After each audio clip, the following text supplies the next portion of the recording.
What has been will be again. What has been done will be done again. There is nothing new under the sun.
My name is Ivat Shryyke of the New World Colony Pleiades 5, born ancient Earth year 2135 AD. I'm a genetic moded level 9 human, Homo sapien caste, age 932 galactic standard years. This fragmented memory record may be the only historical document remaining following the great Homo sapien purge of 2820.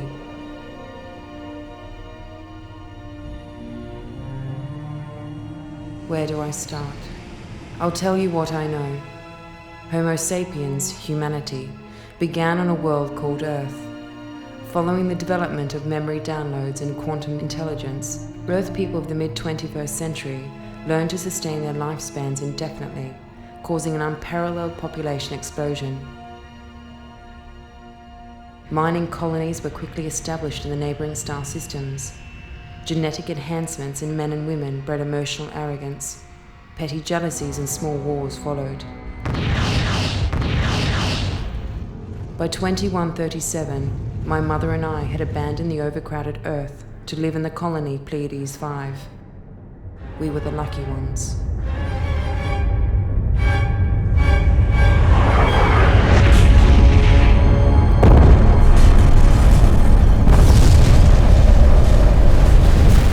Destruction of our beloved Earth fostered a power struggle in the local quadrant.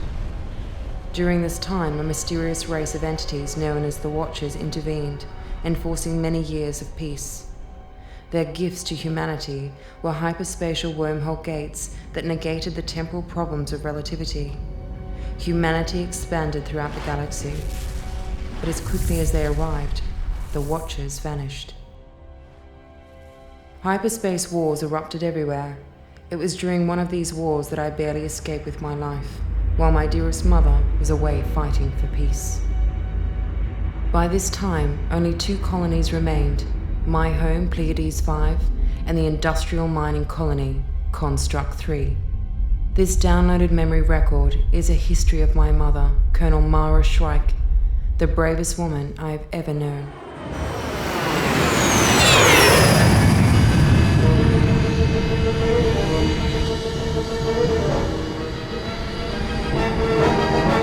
On my mark. Approach pattern Epsilon. Yes, sir. Roger, those leader. Colonel, picking up light signs, hundreds of them. It's impossible, it's an automated mine. Check your readings. I have them too, Colonel. I think it's an ambush. I've got nothing on visual. This place gives me the creep. But get it out. Didn't Gurney fix it? Gurney was killed in the last assault. Oh. scan online. Wavelength scan alert. Anomalies detected at 337 Mark 4. All wings, break off. Arm weapons, prepare to engage. Green, Colonel. Roger, sir. I've got nothing on visual. Yup, giving me the green. Can you see anything? Or is there something coming around? 2 marks detected. Class 4 Konstrukt 3 battlecruiser. Weapons armament. Barrage laser, pulse cannons. Weapons armed. I can't see anything. Ghost leader to CC4. We're under attack from 2 Class 3 battle cruisers. Request hyperspace pickup at 7.28. Roger, Ghost Leader. All wings, rendezvous 7.28. No need to tell me twice, Colonel.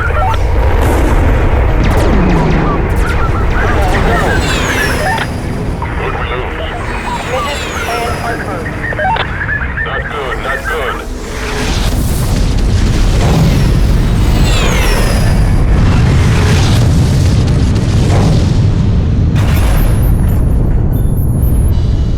They're in pursuit. Stay close, number 2. I can't keep up, Colonel. I have 2 engines down. Stay focused, number 2.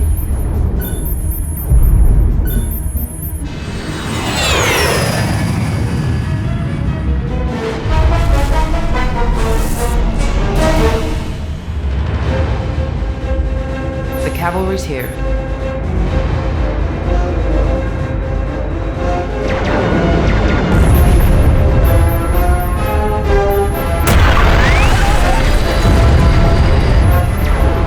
Number 2.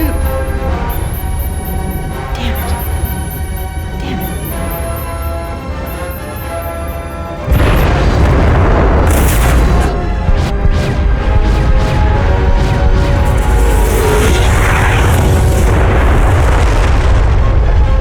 CC4 coming in with heavy damage. Ready fire crew. Flashpoint alert. System damage. Flashpoint alert. System damage. Vacuum is secure. Shut down your engines, Colonel, and we'll pull you in. System damage.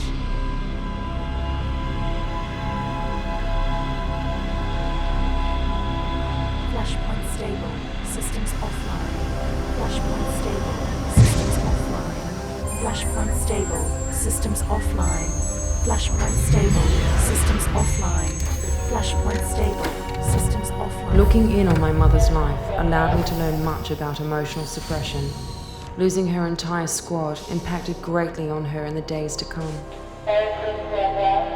It was this guilt that fueled her on when most would have given up. Mara, my mother, was an intolerably lonely woman. The members of her squad were her only friends on board.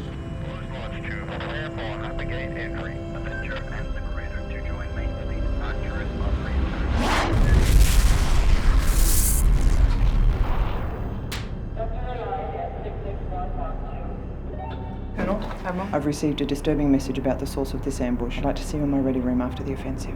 Yes, ma'am. Roger, 9123. Admiral Keyless and my mother never saw eye to eye. I learned later that the Admiral's prejudice towards the best colonel in the fleet stemmed back 12 years. Mother was never aware of what lay hidden in her past. I really miss you, Mum. I love you.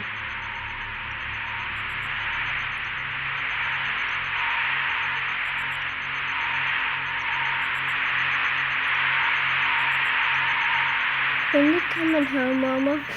Soon, baby, soon.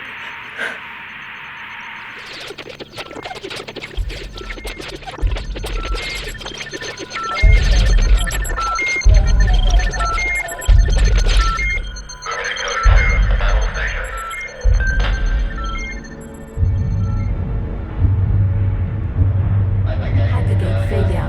Prepare for emergency re-entry.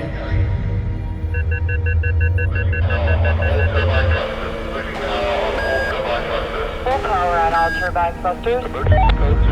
Battle stations. We're being pulled out. Prepare for emergency re-entry. Reverting to normal space. Scan the area. Cannot believe the Gravitron waves that pulled the entire fleet out of hyperspace. Must be a planetary anomaly. Don't know much about this Graviton emission wave. Take a visual outside your window. What can you see? Alert. Anomaly detected at 37 Mark 26.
They can't fire on us if we're on that side.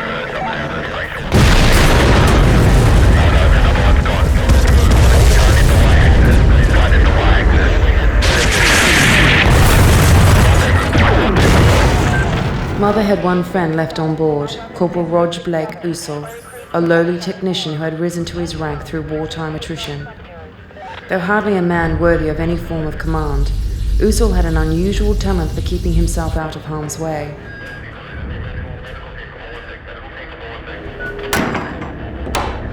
He was one of the few people Mother trusted with her life. What are you doing?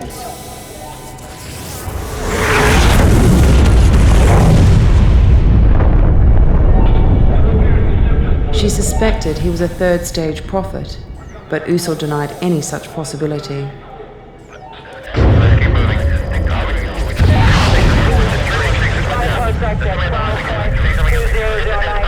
The Konstrukts had threatened the galactic quadrant with planet smasher technology for many decades. Using unstable antimatter warheads was considered impossible until one succeeded in destroying the Earth. The success of this act brought the entire quadrant into war. The destruction of Earth was a fluke, a one-off stroke of luck that would never be repeated.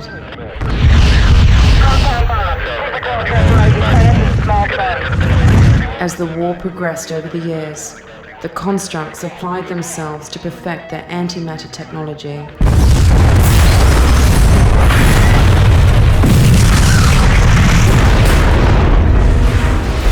Then one fatal day, they succeeded in perfecting the ultimate destructive weapon.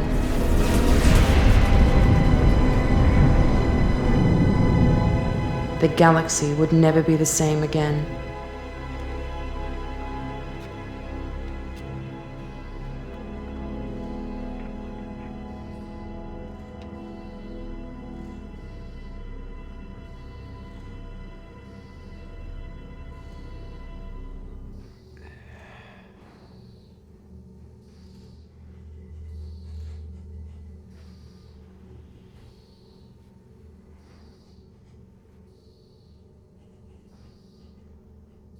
How did you know?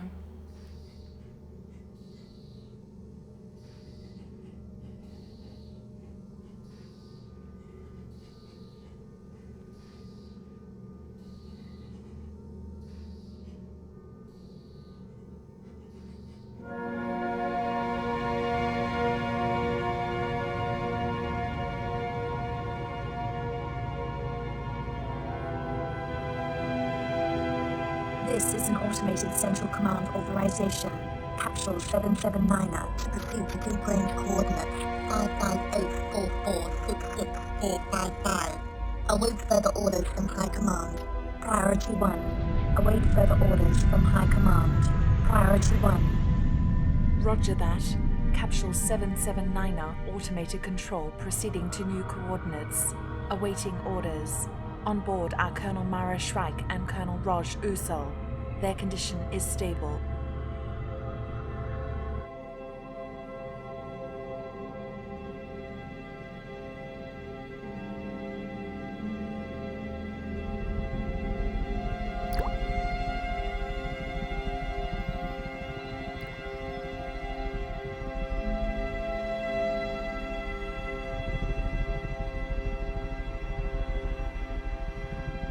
Mother's only comfort was her addiction to her mind game apparatus. Amidst her isolation during the war, Mother had stopped taking her addiction suppression drugs. Occasionally, when under the mind game control, she received strange visions of moments lost to the past.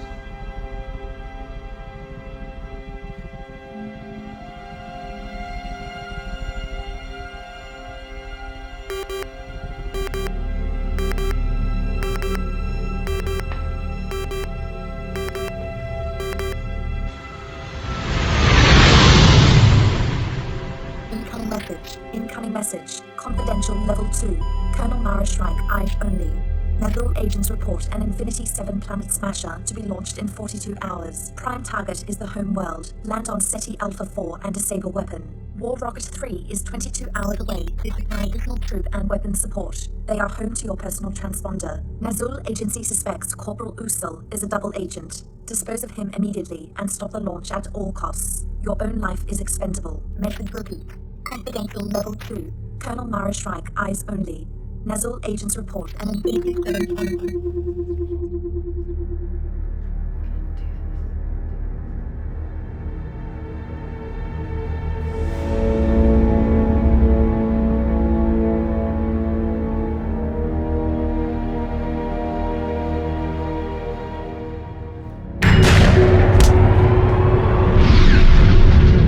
The homeworld of the Konstrukts, Konstrukt 3, was an industrial world around 2/3 the size of Earth.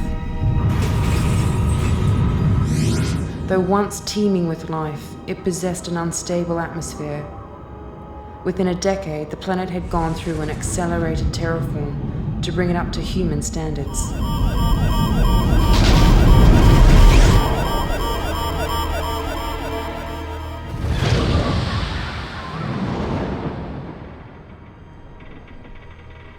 The escape pod's auto-landing had not worked as well as expected. Each pod doubled as a hyperspace thruster. Emergency rations and supplies were often non-existent, having been stripped for use over the years by a degrading military force. Usul, the traitor, had hidden a small atom slicer pistol on board. Mother had no trouble finding it with a small radiation detector.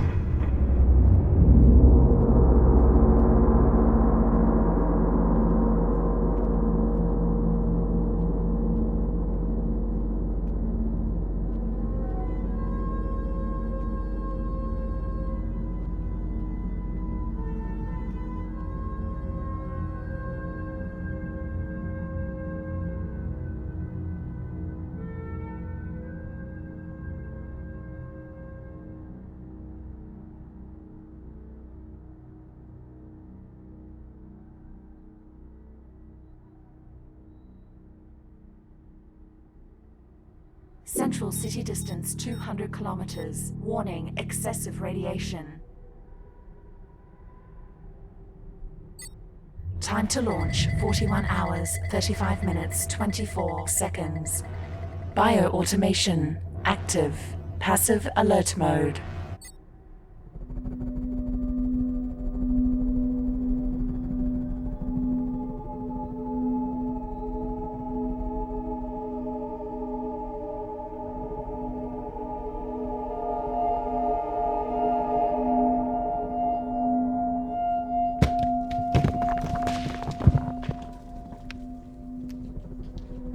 Mother experienced the occasional hallucination during the mind game.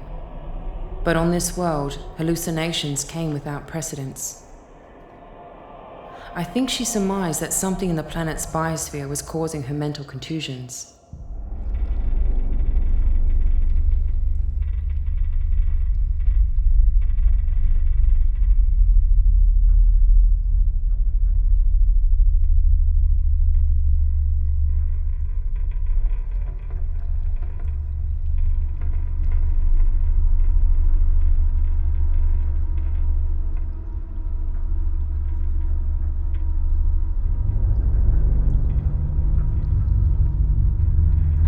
Konstrukts were known to have thick skull cavities through genetic engineering. Originally, the Konstrukt 3 world was established as a medical research colony. They were responsible for deactivating the aging gene in humanity, extending human life past the 120-year marker. Their true obsession was with re-engineering humans to create a new species, Homo Technis. As a race, they would stop at nothing to achieve their goal.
Bio-automation, high-speed mode.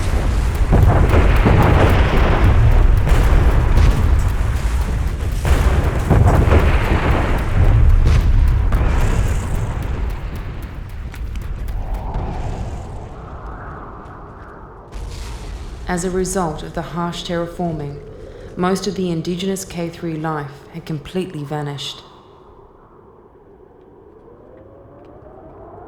Being a world of 3 suns and 4 moons, it was prone to massive weather variations. The average day could last anywhere between 2 and 40 hours.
sensor online.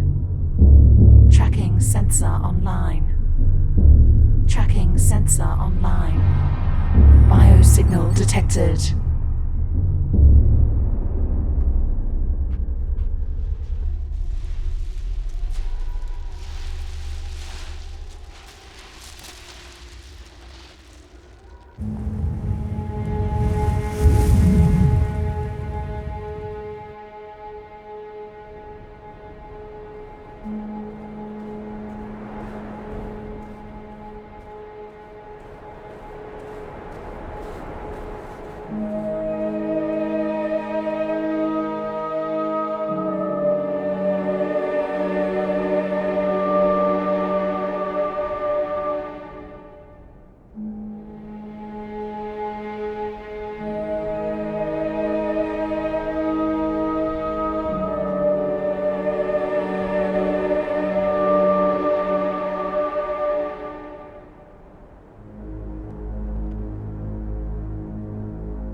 Bio-automation, combat mode.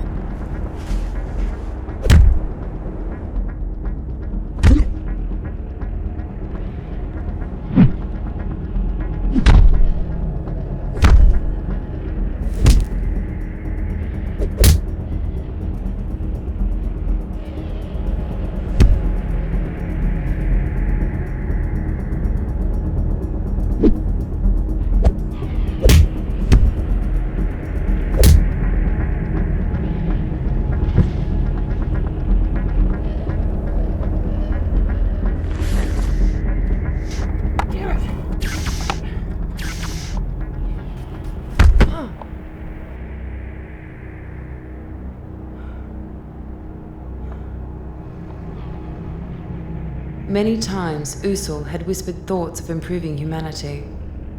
Mother took this as intellectual overtures of early romance. Those around Usul suspected otherwise, but Mother would always defend him. How wrong she was. Offline. Offline.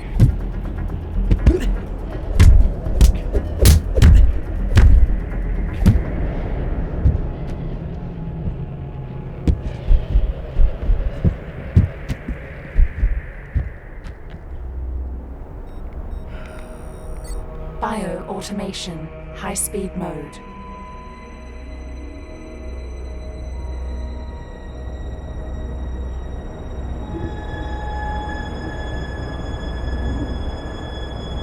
Hyper-accelerated running and combat modes would heavily drain my mother's bioelectric boosters. Energy low. Energy She had been fitted with the best military-grade dionic body web, but extended use would drain the reserves fast. Energy source, 7.8 kilometers.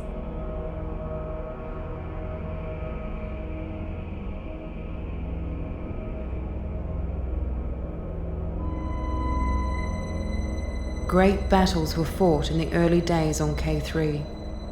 The religion war of 2130 saw their first settlements wiped out through hundreds of nuclear strikes.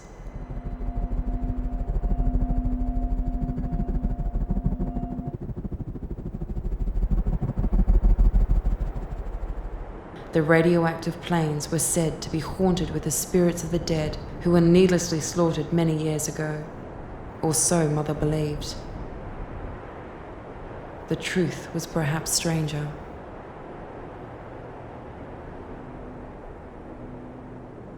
The Konstrukts had once fought to destroy all forms of religion.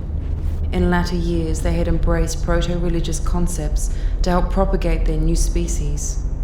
It was hinted amongst the academia that the Watchers were the ones who seeded mankind's genetics in the past. Anomalies in the genetic code of humanity indicated somebody had interfered with our evolution. The Konstrukts were opposed to this notion and waged an ideological war against the Watchers. They, not the Watchers, would guide humanity's next step.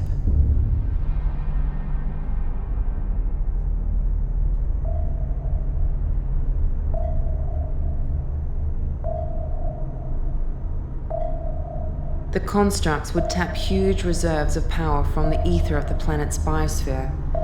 Energy nodes lit at K3 at regular intervals. This bioelectric power source alluded to the fact that the planet was a living entity.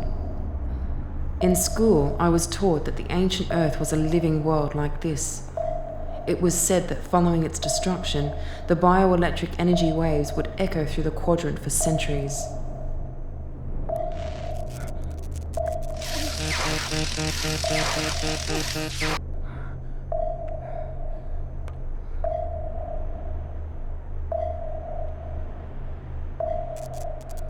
Recharging.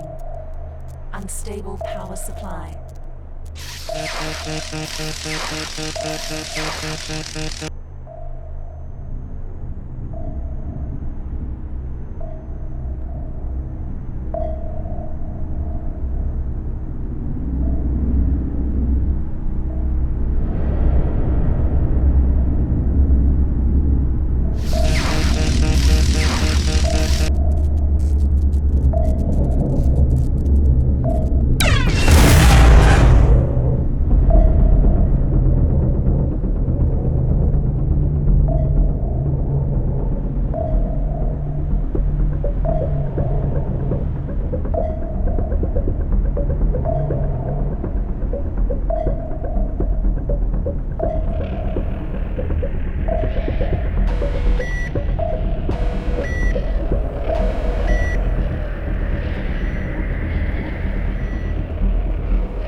Where have you been? It's about time.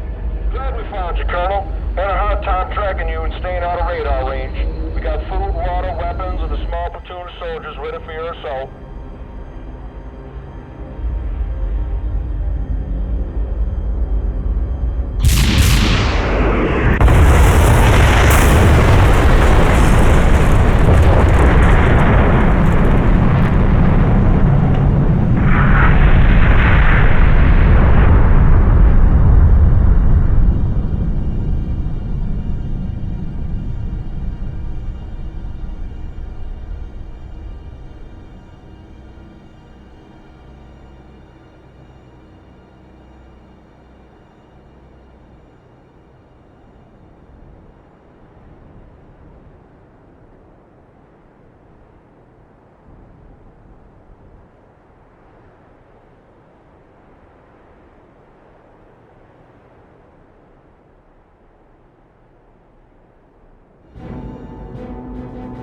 Usul's love for my mother was truly deep.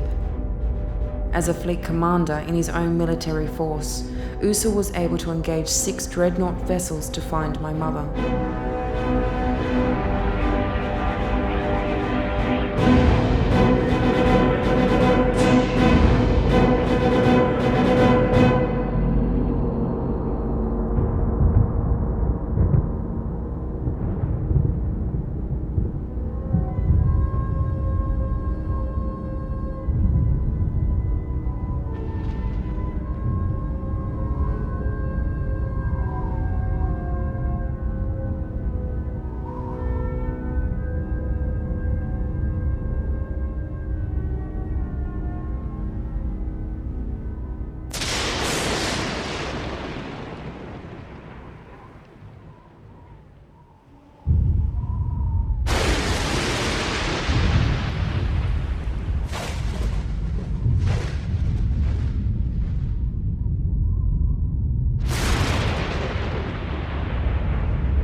The planet's biosphere took its nourishment from its 3 interrotational suns.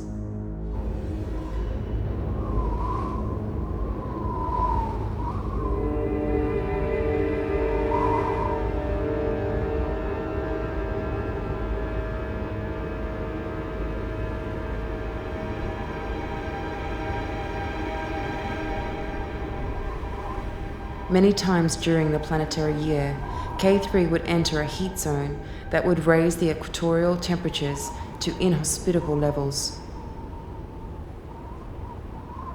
My mother was caught in the wrong place at the wrong time. The winds were like a blast furnace, searing off the top layers of skin. Living through Mother's life would always be a test of my own courage. Had I been her, I would have collapsed in the sand, given up, and surrendered. Somehow Mother always found the courage to push on.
I don't understand.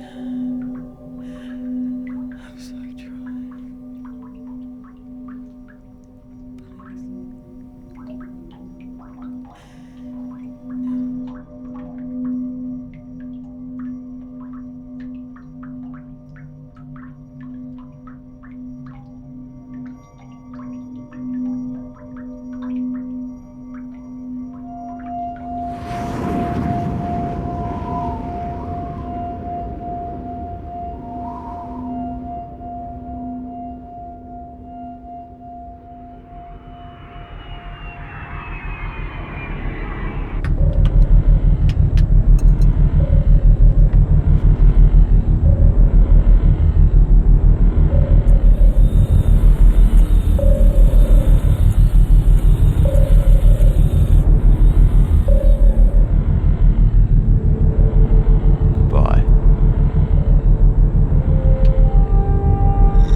In her unconscious state, Mother communed with the life force of the planet. K3 was founded as a medical colony, originally because the biosphere promoted a natural form of healing within the human body.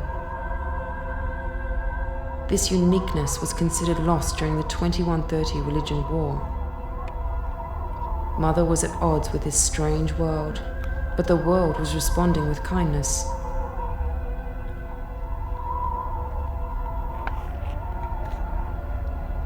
The Konstrukts were destroyers of worlds, murderers. Though barely a conscious entity, the planet was now fighting alongside her.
Central city distance, 70 kilometers.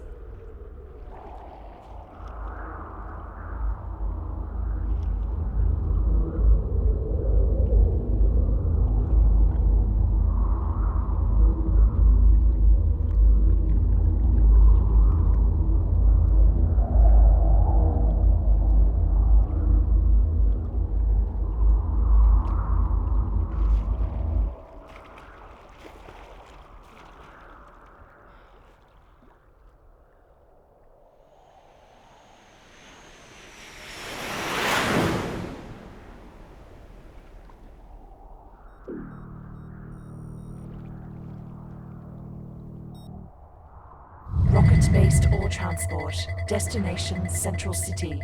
6 hours, 14 minutes, 42 seconds.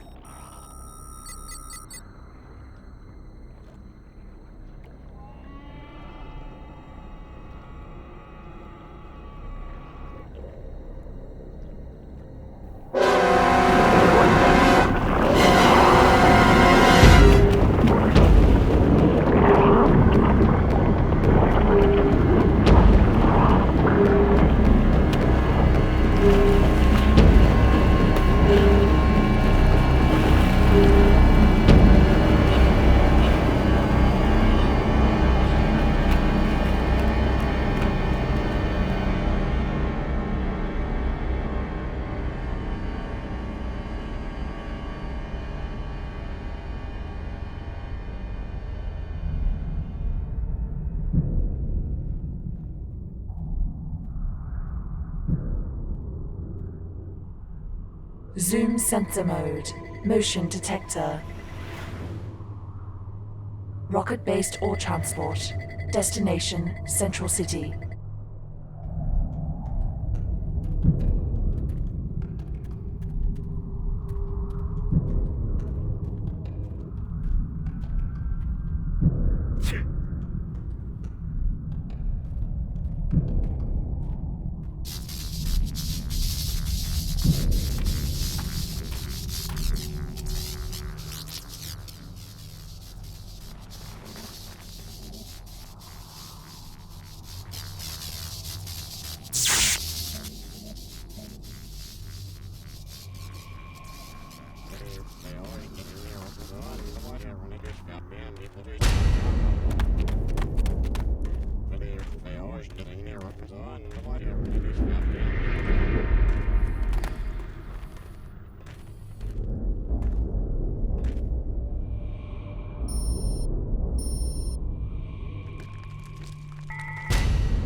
Combat mode initiated.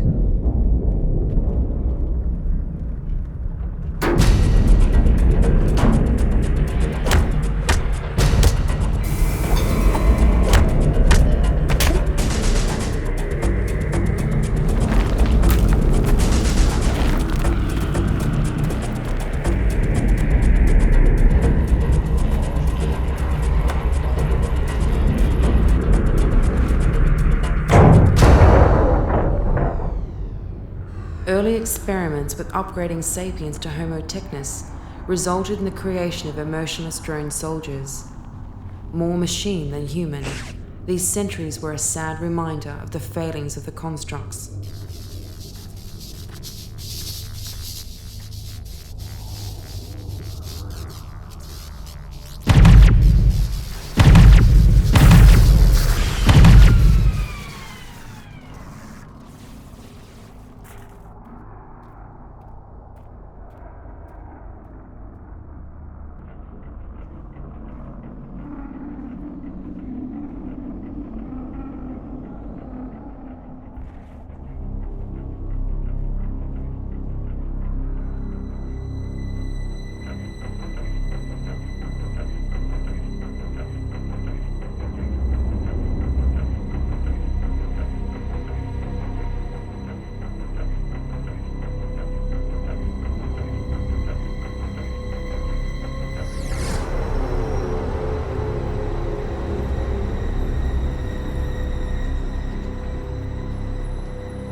Construct 3 is the Homo superior birthplace.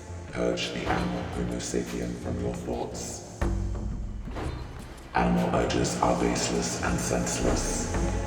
Control of the mind is domination of the beast.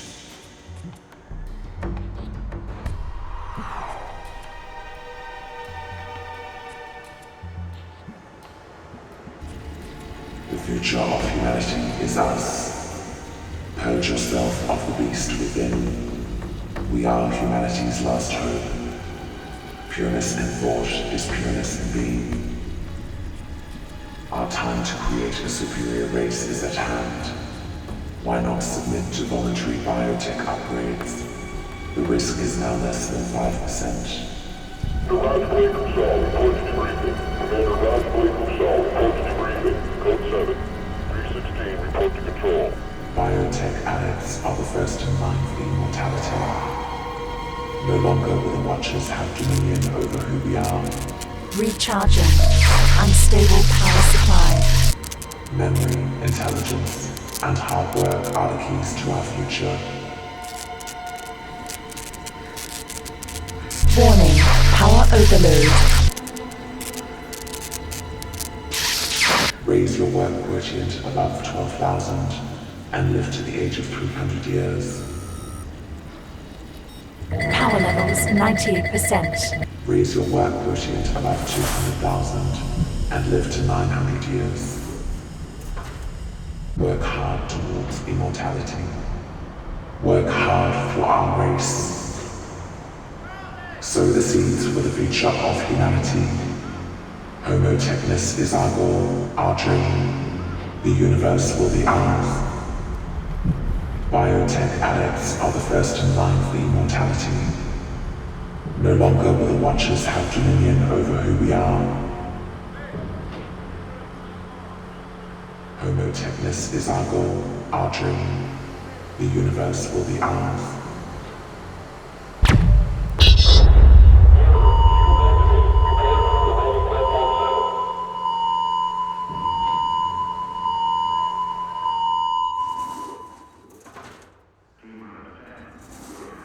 Two hours, 10 minutes, 46 seconds. 2 hours, 10 minutes, 46 seconds. 46 seconds. 46 seconds.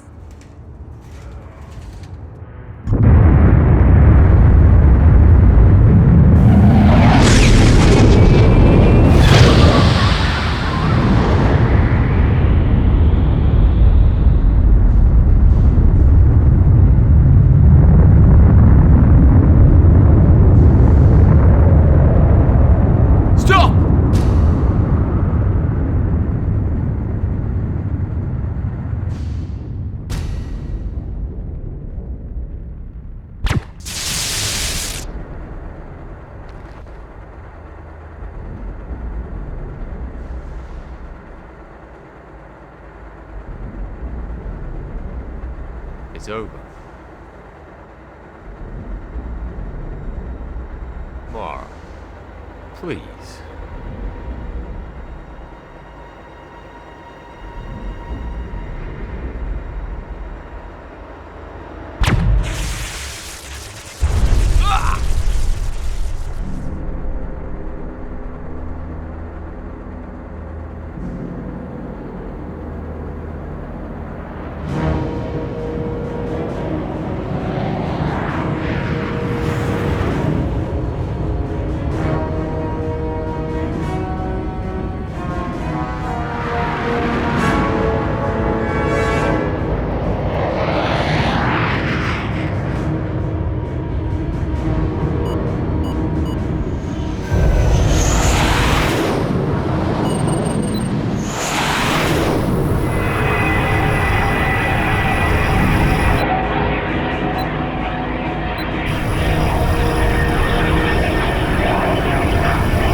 For this.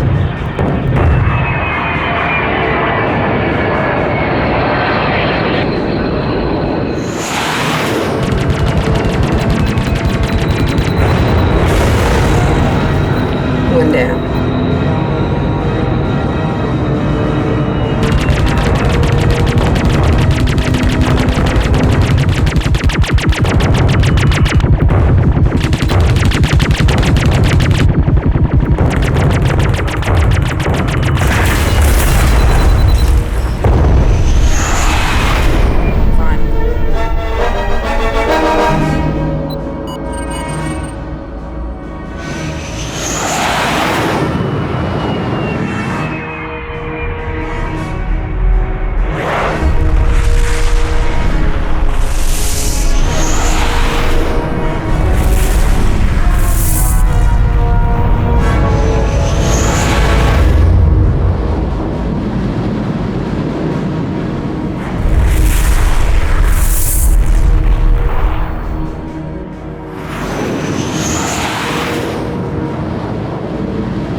See how you like this, then.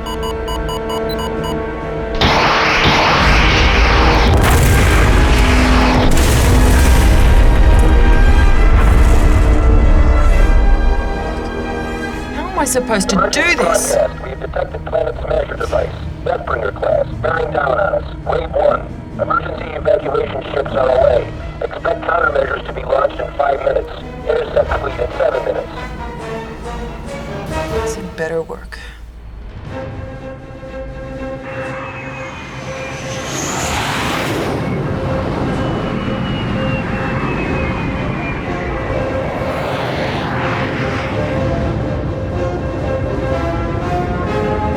Expect countermeasures to be launched in 5 minutes. Intercept fleet in 7 minutes. Wave 1. Emergency evacuation ships are away. It's already itself. Come on.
Mother's parting gift, a small planetary shuttle, became my most precious possession in the years to come. I eventually found her memory download capsule inside a navigational beacon. These beacons littered the hyperspace trade routes. Made of titanium plasma steel 8, these tiny memory capsules were embedded in the base of a human skull. When my mother was vaporized in the explosion, the only thing that survived was the capsule.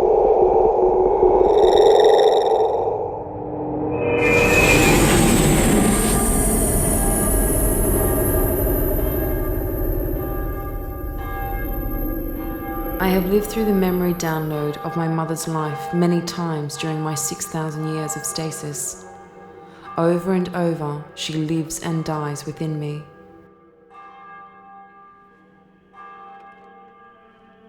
Though I hardly knew her, I miss her terribly.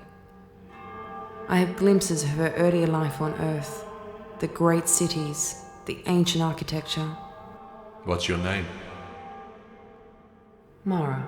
Hi, Mara. It's good to have you back. Mother spent her formative years dealing with her mind game addiction. She never spoke of my father, though I know he was there to help her overcome the addiction. I think you need a shower.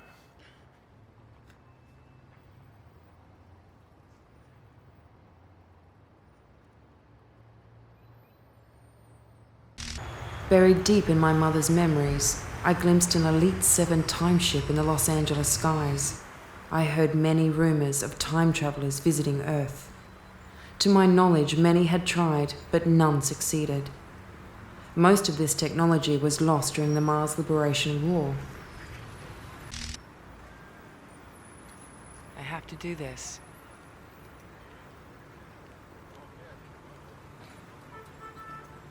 All right.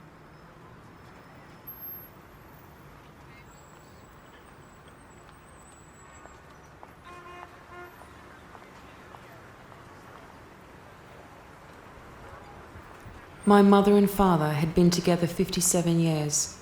They lived in many places. The mind game issue had plagued every major city across the Earth.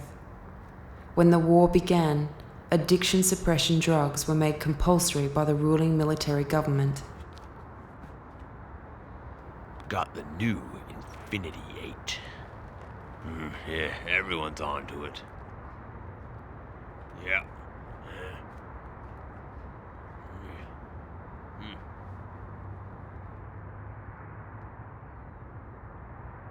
Preview.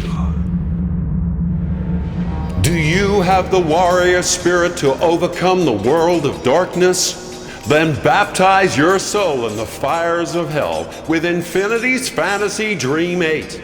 You are the mighty warrior Princess Azura, who must do battle against your evil stepsister Cheyenne. Infinity's Fantasy Dream 8. Can you survive the fiery battle against her dark angels? Infinity's Fantasy Dream 8. Can you conquer the treacherous peaks of Mount Calamari? Infinity's Fantasy Dream 8. And how will you react when Cheyenne reveals the dark truth about your own father?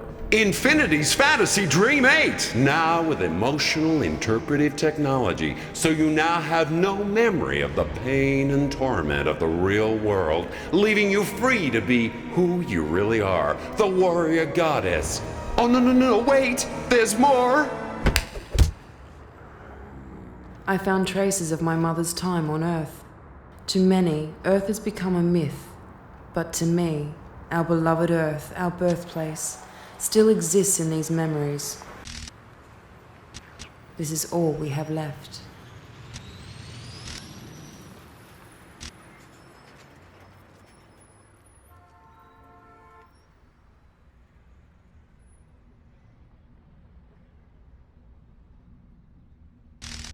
A few weeks after I was born, the memories of my father were permanently erased.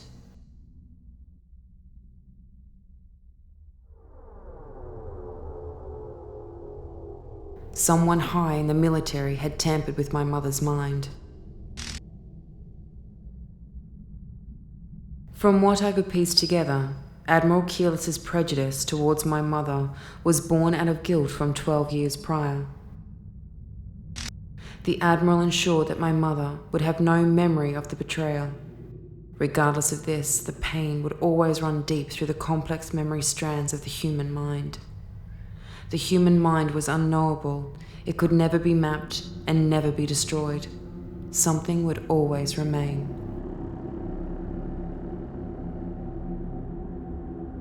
My mother's life and my own are now intertwined. I am more her than my own self.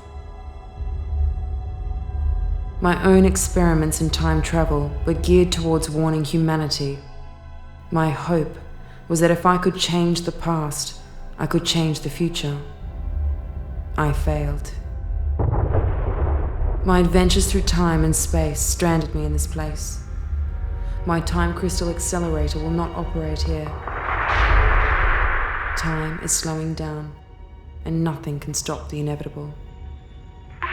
My name is Ivat Shryyke of the New World Colony, Sex 4, born Earth 55 AD.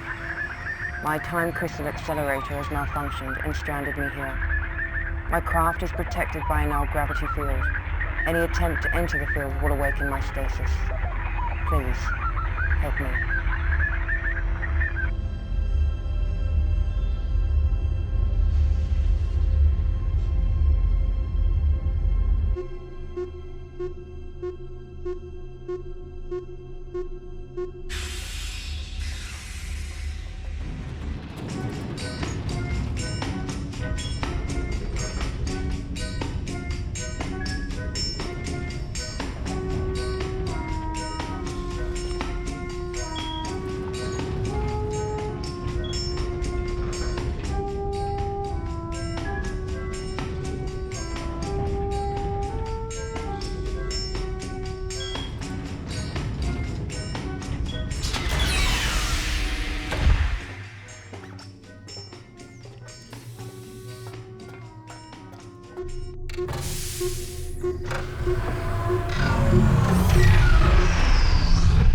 Life support restored, motion stabilizer offline, ID scanners offline. Light batteries 6 and 8 have failed, and you've overslept. I've missed you. Status. You won't like it. You have been in stasis for 6,994 years, 28 days, 11 hours, 38 seconds. Energy reserves, 20 minutes of full power remaining, equivalent to 42 years in living stasis, and 108 years in emergency stasis. Just in time. And you have guests. Welcome aboard. I'm Cyrano, this is Cestus. Thank you. Just give me a moment. I've been living in stasis for... Yes, a very long time.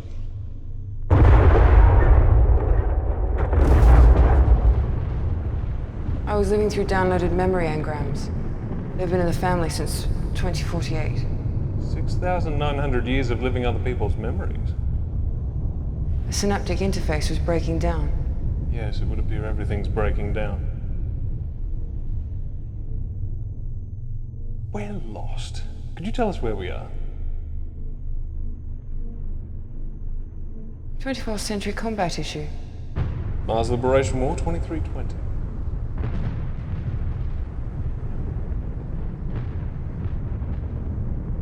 And where did you come upon an elite time ship? It was caught in the crossfire of a skirmish. It was watching us for days. There was acid gas everywhere, so we hid in it for shelter. It malfunctioned and brought us here. Are we in a dark matter cloud? This is the end of time. The universe is collapsing in on itself.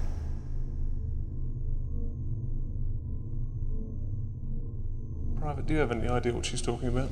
I think she knows more than she's letting on, sir. Yes. You are a billion years in the future. Time is slowing down to nothing. Yes. I think she's, You're not the brightest star in the universe, are you? We need your star charts, your food supply, and your power modules.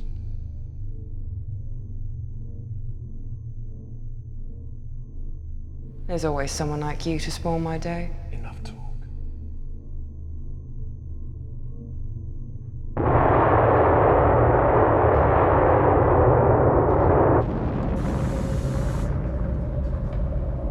So, you're 24th century guys. Then you've never met a 33rd century guy. I am a genetically enhanced 24th century guy. Cestus is still waiting on his upgrades. Yep, still waiting. Move. I'm feeling much better. How enhanced are you? I am a level 5 combat droid. Well, that got me going. Neutralize weapons, mark.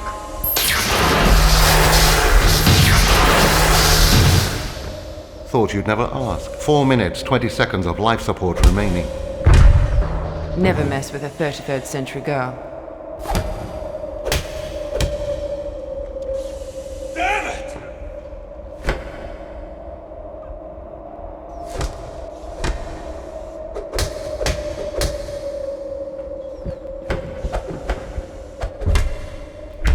Ivat, let me finish off this upstart. Now you're making me angry. Let me at them. Come on. If I had time, I would make you suffer. Hull breach on level 12. Access radiation. Hull breach on level 12. Access radiation. Hull breach on level 12. Access radiation. Life support failure in 30 seconds. Null gravity field failing. Stabilize our descent and prepare for slingshot maneuver. That old chestnut's not going to work.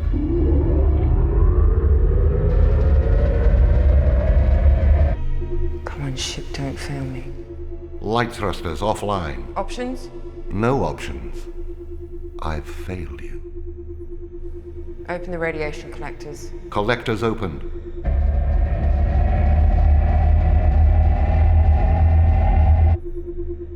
Power levels recharged. Status. Systems repairing. Estimate 3 hours for optimization. Activate null gravity field. Fire all light thrusters.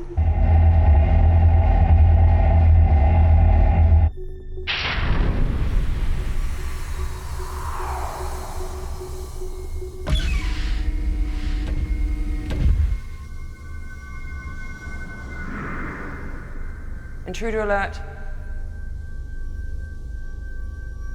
Who are you? Are you addressing me?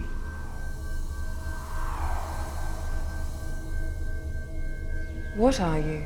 We were the Watchers. The Watchers? At one time.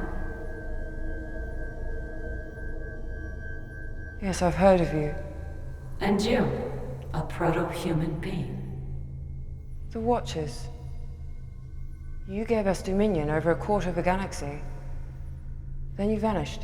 We recall proto-humans squabbling over territory for an eon. Your ascended ancestors sought us out. For a time you were with us. Now you're lost again. What are you? Consciousness, intelligence, stripped of matter. We have existed this way for many eons. Matter in the universe was breaking down, so we shrugged it away. Physical life in the universe ended a long time ago. Then you are surprised to find me. Yes. And like all beings of matter, you're unfortunately a prisoner of matter. What do you mean? When all matter in the universe is returned to the source, it will collapse on itself and restart again. And where does that leave me? You're all that's left. With the universe's collapse, everything begins again. I have to die? As you have experienced life in this universe, it's our belief that perhaps you will live again in the next. I have the stored memories of 1,000 years of human existence. I will not sacrifice it. What I have here is all that is left. Where will you go? We won't be going anywhere. I have found a new energy source. I could exist for another 10,000 years, maybe 100,000 years in stasis. Iva, that's such a limited perspective. The proton storms you see are matter breaking down.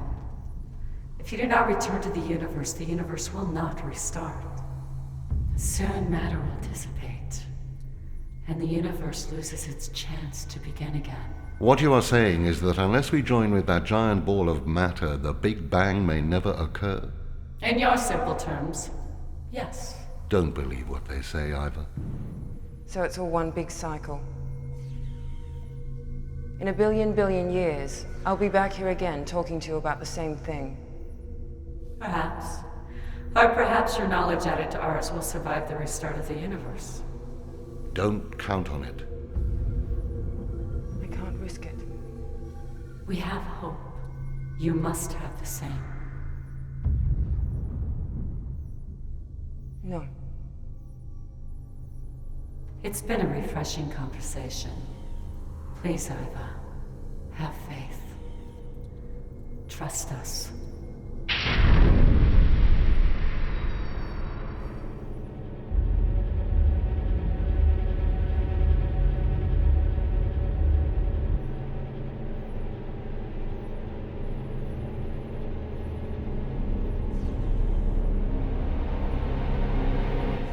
Please, Iva, have faith. Trust us.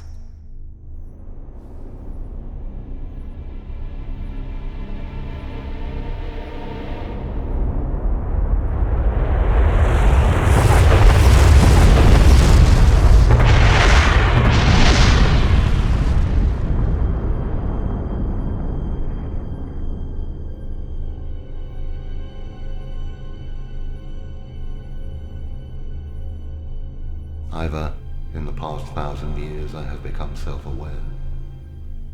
Please, don't end it all. This time it will be different. This time.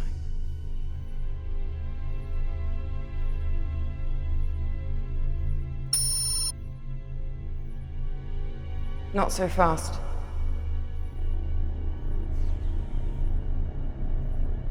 I'm coming with you.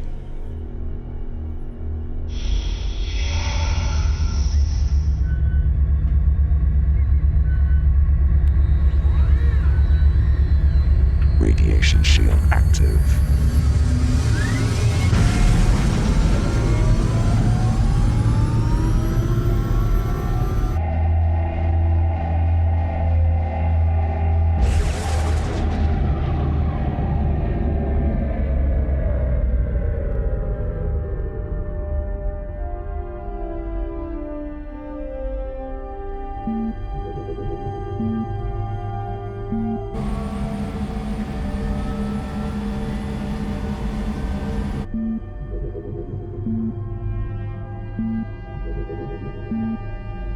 This time it will be different. Ivat, will I remember who I am? Will we be together? If you survive, remember me. Memory download capsule ejected.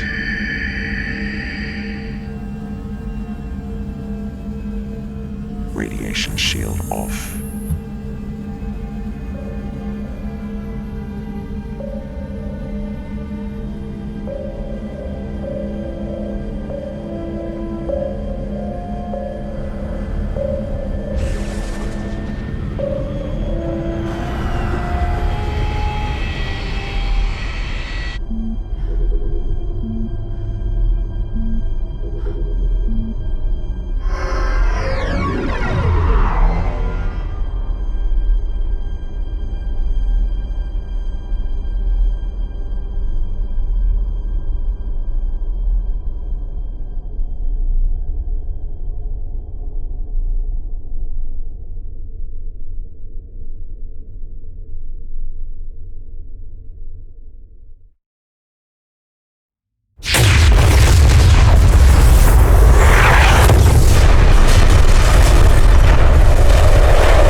This memory capsule as a testament to my mother and all of humanity who live great lives. It is my hope that these memories will survive the restart of the universe. And you will remember who we were and how we lived.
When I was 2, I saw Neil Armstrong walking on the moon. I was in Yorkshire in England, and my father took me outside and said, pointed up to the sky and said, Neil Armstrong's walking on the moon. And I saw it on TV. I couldn't understand how he could be on TV and on the moon at the same time. I was always an avid reader as a child. The first book I ever read was The Time Machine by H.G. Wells. I think I was about 7 or 8 when I read that, and I moved on to War of the Worlds. I would build spaceships in my back garden, and I would spend years having adventures flying through space. Someone loaned my mother a 8mm camera, and I took it out and started filming things like helicopters and little movies, little adventures. Then the day came when I saw Star Wars, and to see a movie like that really just opened my eyes to the whole world of movie making. So from that point on, I was always building model spaceships and putting them on camera, even to the point of going to film school.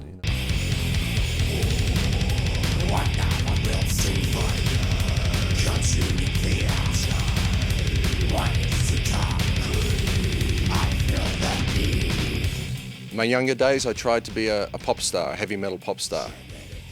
I failed. When I was 18, I was, I guess, being groomed to be this television preacher. And I went on television a couple of times and had to argue with Catholic priests about God and stuff.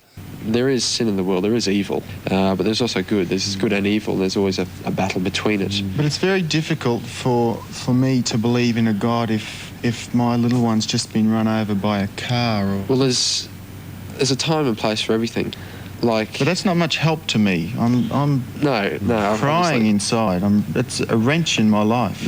But you could probably learn from this situation. I failed at that pretty badly as well. I think the only thing left for me was to be a filmmaker. That was it.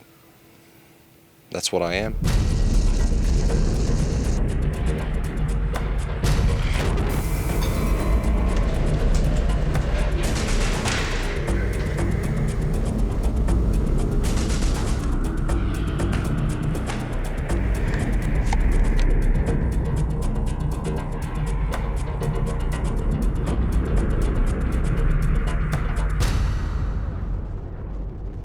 I always have this thing, it's very hard to get lightning on camera, and so I really felt it was, if we get lightning on camera, it would mean it was a good shoot. Oh yeah! Got it? Yeah, that was perfect.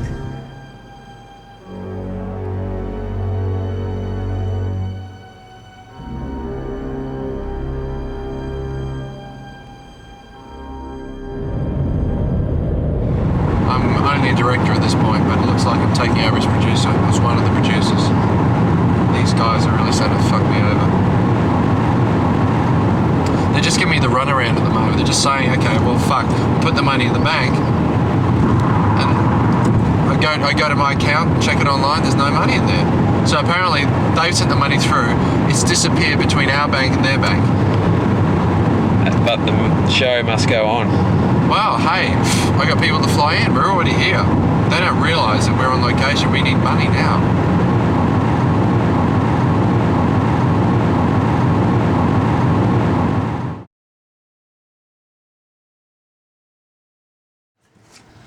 Now here we are having our production meeting the first day. We're wondering if this is a bad omen. There's a beautiful dust storm kicking in. As soon as everyone else sort of flew in, I flew them straight out to this little saloon, and that night this terrible storm came in. And prior to shooting our first real shot of anything, we really needed a costume for Usul. We got the usual thing, army boots, black army fatigues. I found this nice sort of combat jacket, and we just sort of put together a little outfit for Usul. And here's Blake, dressed up in his black outfit for the first day, and he's got his gun, wants a couple of photos, so I took a couple of photos at the hotel, and then he decides to go walking around and, you know, I don't know what he was doing. There was only 4 or 5 minutes involved with standing out in the car park in the sunlight, getting a few shots. suddenly he just races back inside and closes the door, and I said, what's going on? I peer out the window and there's cop cars turning up. After the third car arrived, doing a sweep of the car park and banging on doors, we made the connection that perhaps looking like a paramilitary terrorist at a suburban hotel was probably not a good idea. Every day from that moment on, cop cars were turning up and just watching. I think they were concerned that, you know, terrorism had arrived. Because I'd worked with Neil as a makeup artist, you know, on so many different jobs, and when he called me and said, look, I've got this film I really want to do, you know, we need to go to America. And I said, yeah, that'd be great, you know, and here I'm thinking makeup process the whole time. And he said, well, no, I actually want you as the lead. And I thought, I've only ever worked with him as a makeup artist, so it was kind of, it was a bizarre process to find out that I was actually acting in this thing. I mean, he'd only seen a showreel of mine, and we were mucking around one day on set, and he put me in front of the camera, and obviously he liked the look, and then next thing you know, I'm in America shooting a feature film. It's very bizarre. I've been developing this character, and suddenly saw the character in her, and just the way she looked. And it was really, wow, that's the sort of look I had in mind exactly. And she was perfect for the role. And I think the first day I saw her on set in her outfit and costume, and it's like, yeah, I was right. Thank God I trusted my instincts on this, because she was it. I guess the big problem was, you know, there's this cloud hanging over the whole production, in the sense that originally we had quite a big budget. We had a $3 million budget. And then these Canadian producers who'd come on board decided they needed to have a big fee, and so they took maybe $1.5 million out of it as their fee, leaving us $1.5 million to make the film. Okay, well, we can still do the film on $1.5 million. Then they came on board and started saying, okay, we've got special conditions about this, this, and this. We want, you know, one guy wanted his cousin in the film in a certain role, you know. It started getting a bit silly. I said, well, have they acted before? Neil was waiting on some funding, which he'd been arguing about on the phone for quite some time with the finances. He'd been paying for everything out of his own pocket, and basically we were living on a budget. I mean, the food for the day was like a 79-cent taco for morning, lunch and dinner. So right, yeah. So you want another $100,000 for that? So you're going to take more money for the budget? No, hang on. We're already under our budget, you know. It's already going to cost us more than what money you're giving us. So you want to take another $100,000? You want to take another $100,000 out of that? The hardest thing was the responsibility. I take my responsibilities very seriously, and I was stuck in a foreign country. Well, it's not really foreign to me, but it was still a place you're out of your own world. And I had to basically financially care for these other crew people. And that was hard, because I was playing the parent role. And when you're playing a parent role, it's very hard to sort of get into that creative mode and be a friend to these people, because they're all my friends, you know, very close, dear friends. But suddenly I was separate from them. And in a way that was pretty heartbreaking, because these were, you know, people I'd known and loved for many years. But I had this position of, God, if I'm not tight with my money, if I'm not careful with how I spend the money, I could leave these people stranded here without any food or any way of getting home. So I had to take on a totally different role, and that was painful for me, because I was isolated completely. I had no one really I could confide in. I was, you know, I had this whole movie, I had everything on my back. Now, as each day progressed, the production budgets sort of spiraled out of control. One costly little exercise was the day the production vehicle got bogged in the sand. Blake was up one side of this sand dune pitching a tent for us all, because we're shooting there later and we needed cold sand because I was going to be buried in it and I just wasn't going to roast in this sand. So we set up the shade and he was doing that, and we were down filming at another place. So, middle of filming, I just couldn't concentrate. I said, look, girls, I've just got to go up and see if Blake's okay. So one might think we're going to bury someone. one would be right. So I jumped in the truck and drove up. He was fine, decided to reverse out. As I was reversing out, part of the, we had like a little road, little sort of half road thing that was, you know, help us get through the sand dunes. Part of the road actually crumbled away just as I was reversing, and we went off the edge, and the whole side of the truck just went boom.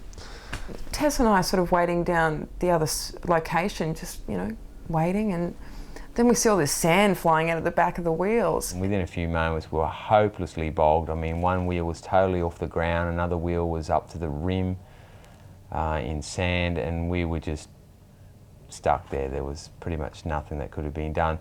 I ran onto the highway, found a highway patrol car, and asked him very nicely if he could assist us. And this was a day that was sort of under pressure with the light and getting everything done, and so of course the car being bogged for 2 hours didn't help. That didn't stop us. Production continued at a breakneck pace. Shots were still getting done. Basically, I was left up there to salvage the situation, and we got a call through to a local towing firm who had trouble themselves getting up the ridge. And here comes our rescue, and the rescue man is bogged. And the tow truck goes for its third run up. He's gonna make it this time. Here he comes. We've done 2 scenes, we've got 6 to go, and the car's been bogged up the top of the hill. See the tow truck? We had to get the cops out who radioed in and got us a tow truck and blew half of our budget. Oh look, we've got somebody else coming up here now. Now see, that's what we should have had in our budget to get. A few $100 just to tow us out of the sand. And he said, "Oh, what are you doing here?" I said, "Oh, we're shooting a movie." He said, "Oh, wow, can I be in the movie?" I said, "Yeah, it'll cost you $500. At that point, I rang a real estate agent friend of mine in Australia and said to them, "I think I need to sell my house. I've got 2 houses. I need to sell one of them very quickly, and I need money urgently." Thankfully, this wonderful real estate agent jumped on board and within a couple of weeks sold the house because the market in Australia was very good at the time. Right, we're 3 days into shooting. 3 days. We've already been shooting 3 days. Yeah, I told you that. Look, I told you that 3 days ago. Okay. Well, everything is now coming out of my pocket. Just turn the camera off. Just tell them to get his fucking ass out of gear, right? No, it's bullshit. Well, 1 minute we got $3 million, next minute we got $1.8 million, then I'm asking for $300,000, and you're telling me some bullshit about the stock market? You don't have your money in stock, so what are you complaining about? Well, they're gutless little assholes, okay? Tell them to get his shit together now. Put the camera off. Tell them to get his shit together now. Sorry about that, girl. Everything all right? Yep. Just telling you where to go. Yeah, just... Oh, you're still rolling? Can you, like... I think we should just put the camera for a while, okay? Just... Off. Okay, take aim. Pull the thing out. That's it. Now careful, really careful. Recoil. Okay, get it working. It's not working. Fight the gun. Get frustrated with the fucking thing. Bang it. That's it. Okay, hold it. Now careful aim. When we first got to the desert, I mean, we'd been in winter in Australia, and I knew that it was going to be hot, we were going to be in the desert, but I don't think anything could have prepared me for the heat wave that came at us as soon as we got off the plane. There was one day I particularly remember that I had to run up and down these sand dunes and run past camera, and I think it was the 3rd take on this, and I'd gone straight past camera, and all of a sudden I just lost my hearing. I was just about to pass out. I thought, I'm going to die. This is the day I'm dying. I had no idea that it could actually be so hot. It was just unbelievable. Boy, a gale out here. We can hardly talk above all the wind noise. I've ordered all the crew to wear face masks. I'm going to dare it without a face mask till I'm a real man.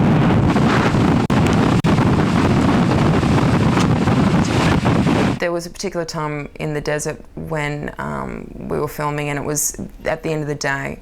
I think it was about the 3rd or 4th day in the desert, and It was really, really hot, and I was really exhausted. The wig was getting to me. It was all, you know, very difficult. And we were going through, and it was just asked to run up and down these hills and, you know, back and forth. And of course, you need virgin sand for every new shot, so I'd have to move over and run a mile and run back over these hills.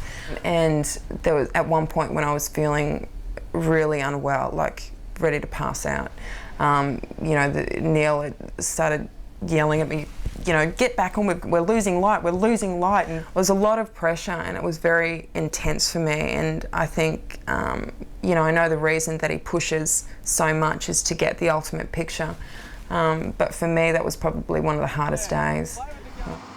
After enduring the desert, I was very scared that the whole crew would rebel against me. I thought, well, we've got to make this a little easier from here on in. And I thought, well, okay, let's go up to Lake Powell, which is up in the north.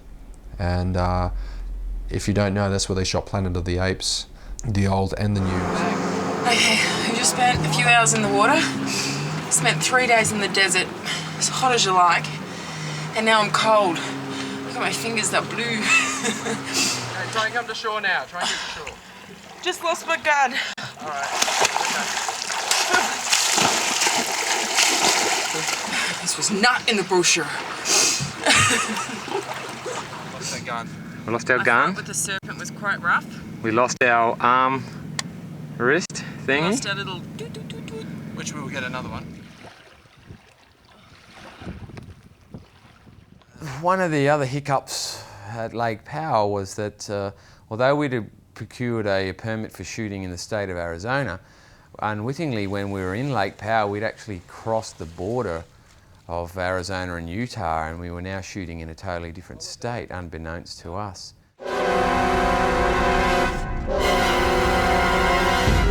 Next thing you know, a park ranger pulls up and starts having a go at Neil about, you know, permits and all the rest of it.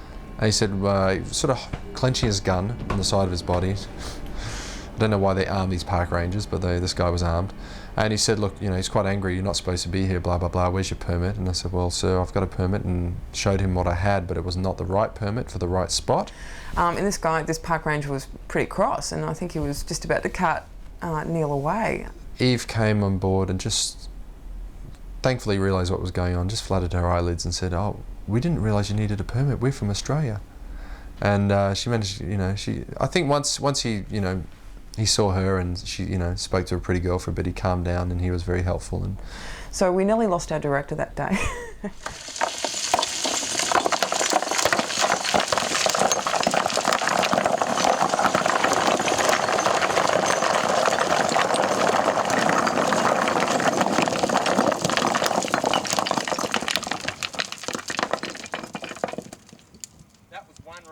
The shot called for a few pebbles to roll down a hill, and then perhaps a few larger pebbles, culminating in a boulder slide of epic proportions. So as the trusty production assistant, special effects and physical kinetic effects expert, I was called upon to scale up the side of a hill in full Usul costume, having just finished a shot in the area, and proceeded to initiate a rock slide.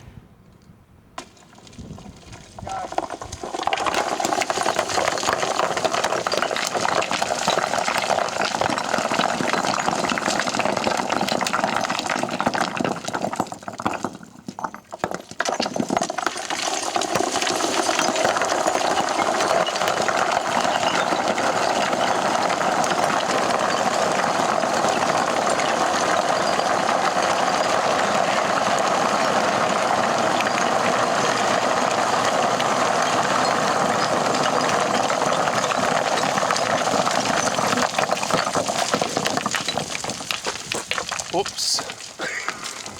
I think it really sort of got out of hand, because halfway up the hill, when I pushed off, the rocks, off they went, they started sliding away, and then they knocked other ones, and then momentum.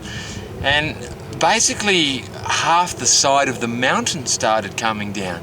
Now at this point I was halfway up the said mountain, and as I was climbing up and looking behind me, the rocks falling away, the momentum of them falling away was actually catching up to my altitude on the mountain, so I had to keep going higher. And as I went higher, the rocks below me just kept falling and falling and falling. Yeah, it was quite huge, and there's this incredible echo that just went on for miles.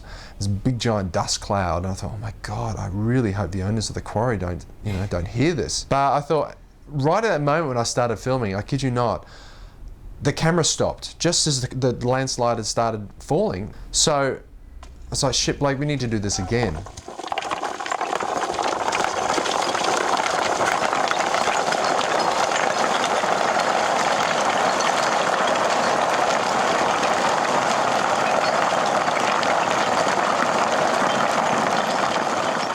As the end of the trip loomed closer and closer, we found ourselves in LA. Again, shooting without a permit. And of course, that's where we're parked. I think we did some exterior shots and bits and pieces. And then I realised I had no money. Pretty much everything fell apart in LA. So the budget's gone from $3 million to $1.8 million down to $1.2 million. And out of that $1.2 million, I'm left with, yeah. Well, I paid for everything myself. Yeah, we kept shooting. No, fuck it. You'll have to pay me back.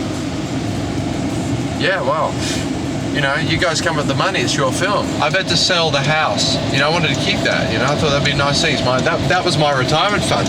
I've sold my retirement fund for this, all right? I mean, I know you've got three or four houses, I know you've got a fucking million retirement funds and your kids' college funds and blah, blah, blah. Meanwhile, I'm sort of stuck without the money. Yeah, this is all I've got. I'm not rich like you know? I'm the struggling filmmaker here. And I'm paying it out of my own pocket. And you guys want to own the thing at the end of this when you haven't paid me any money. No. It doesn't work that way. You don't pay me when the film's finished, you pay me when the film started. Yeah, exactly, because you're the ones who are paying... You're the guys who own the film. I'm just making it for you, you know? It's bullshit. If not, I'm going to own the film, I'll make the money. The money was not forthcoming. Basically, we'd been told that funding for the picture had fell through, some lame excuse about recapitalising in some other area. It was that point that Neil lost it. No. I've decided not to take your money. No. I know you want to put it today, right? Okay. Well, it's too late. No, you fucked off. You fucked me over. I'm sorry. It's too late. I'm paying for this myself. I've sold everything. I don't care. Hey, you want to try and sue me? You can, but guess who owns the rights to the film? I own the rights to the story.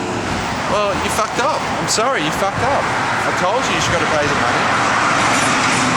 Yeah, well, why didn't you pay the money when we started shooting, dick?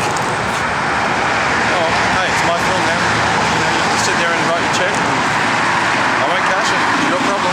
See ya.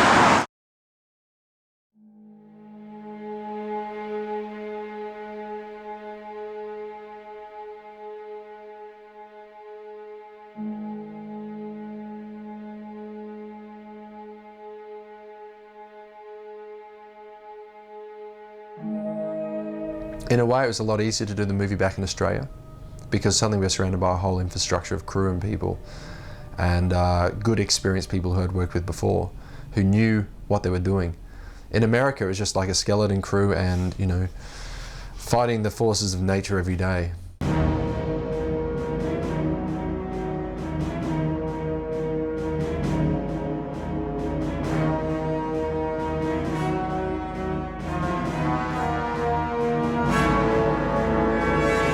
I managed to track down a DP I'd worked with in the past called Dan MacArthur, who has won every award there is, done everything there is, still got a good energy and a good creativity happening. And his shooting style is similar to my own, his lighting style is similar to my own, so he could just slot in and, you know, take over the DP roles, which was really a blessing for me. You want to go, obviously, full body filming, like that. It's good to have Jim Lagerstead back on board again. He'd been working on my second film, so he knew all the trials and tribulations we'd been through on all the movies, and it was good to have, you know, him come on board. Yeah, I was actually promoted. I was promoted to production manager, which was again a very interesting experience for me. These are the problems.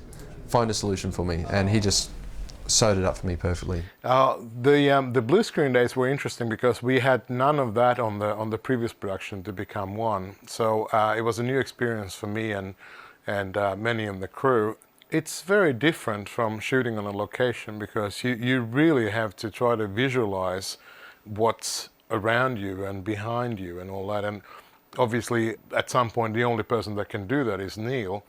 For everyone else, it's people standing in front of a blue wall. Yeah, but it's nicer to be behind shooting this because in the desert it was pretty hot. At least we can control the environment a little bit better here and keep our cool, as it were.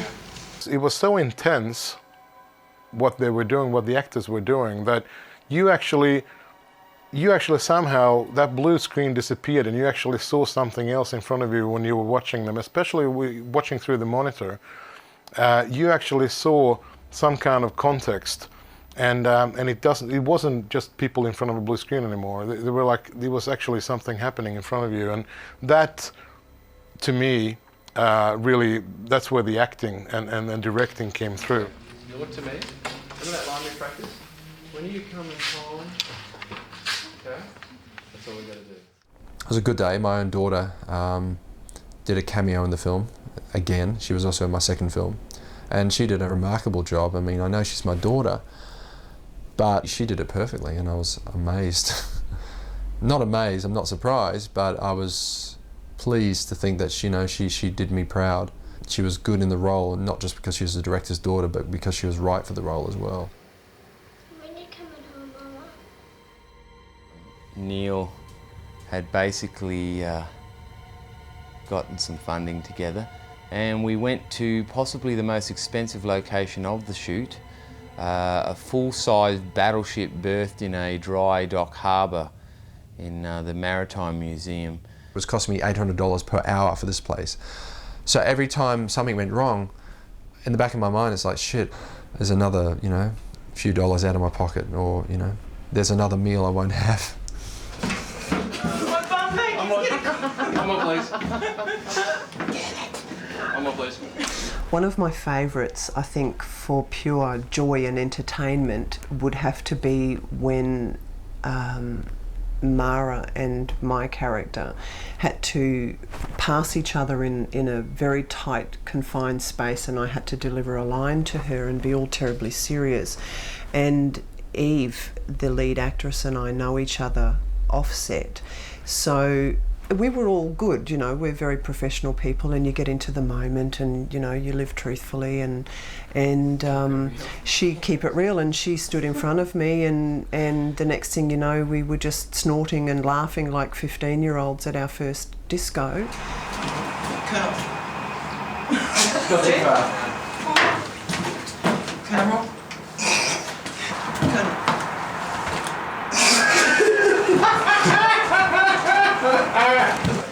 Colonel. Colonel. Admiral. We've received some disturbing information that may explain the last ambush. I'd like to see you. It was just appalling and it just went on and on and on. Guys, that's not working for you, is it? And it went on and on and on, and we eventually got the magic and he was happy.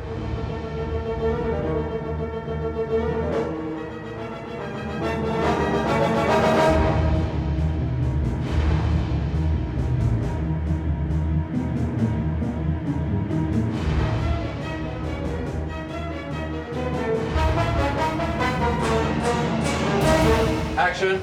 We were in the bowels of this ship in the engine room, and we had our DOP, our sound guy, lighting. We had Blake and I filming in this, plus our director, and it was so small and cramped. And there is this little claustrophobic issue that I have, and it was really hot. We were in our full black outfits. The lights were on us.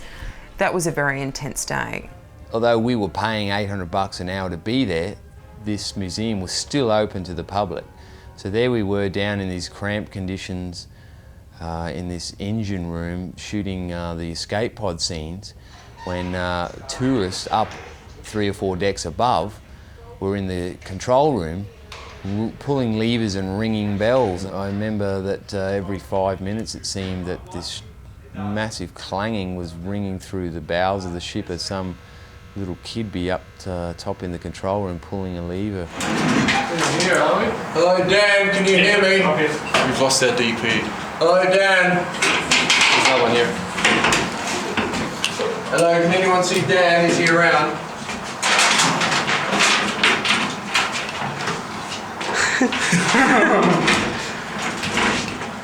Calling Dan, can you hear me? Mr. Dan, are you around?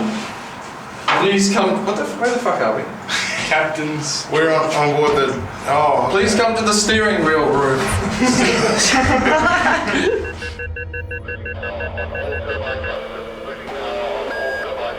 Full power on all turbine thrusters. Emergency code to battle stations. We're being pulled out. Prepare for emergency reentry. Returning to normal space. Scan the area. Reverting to normal space. Scan the area. I guess the interesting thing about my life is that my father was always a sea captain, and I spent many of my childhood days aboard a large ship, something like this one here.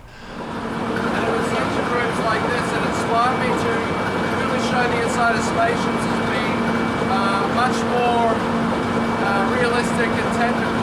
I'm not really into the concept of spaceships being full of bright, shiny things. I think real spaceships in outer space would have much more machinery like this.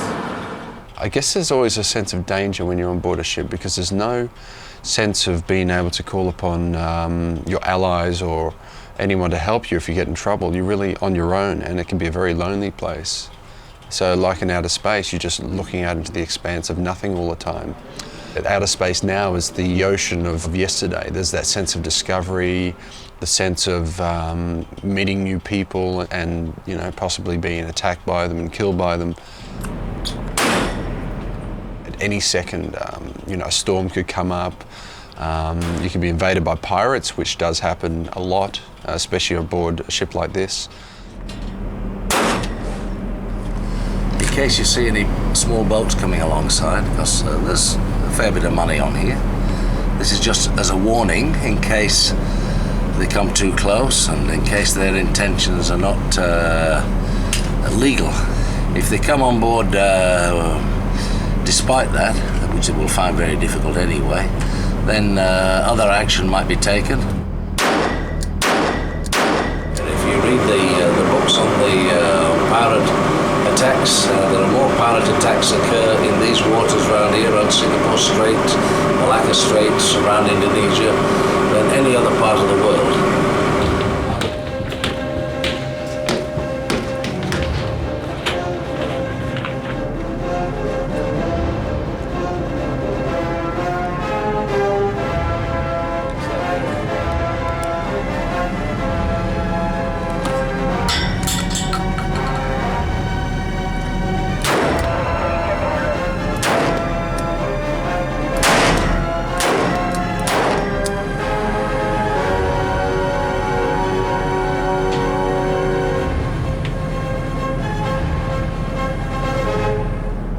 Powerful, you see. They came alongside the ferry while it was in position and tried to get on board, but they couldn't. We're a casino ship, and people assume that we have plenty of money on board. However, being a high-sided passenger ship, it's very difficult for any pirates to get on board. Problem solved, yeah, no worries. Everything fixed now. They go to prison, maybe, or maybe it's execution, I don't know. Who knows what the penalty for piracy is around here?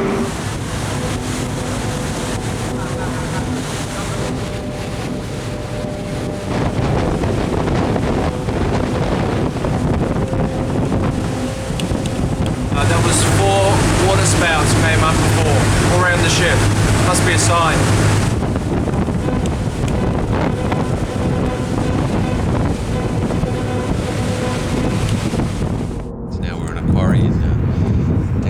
Gold Coast, local area, and we're seeing Neil's passion for filmmaking in progress here today as he throws himself into the role of director, producer, writer, main antagonizer of the project.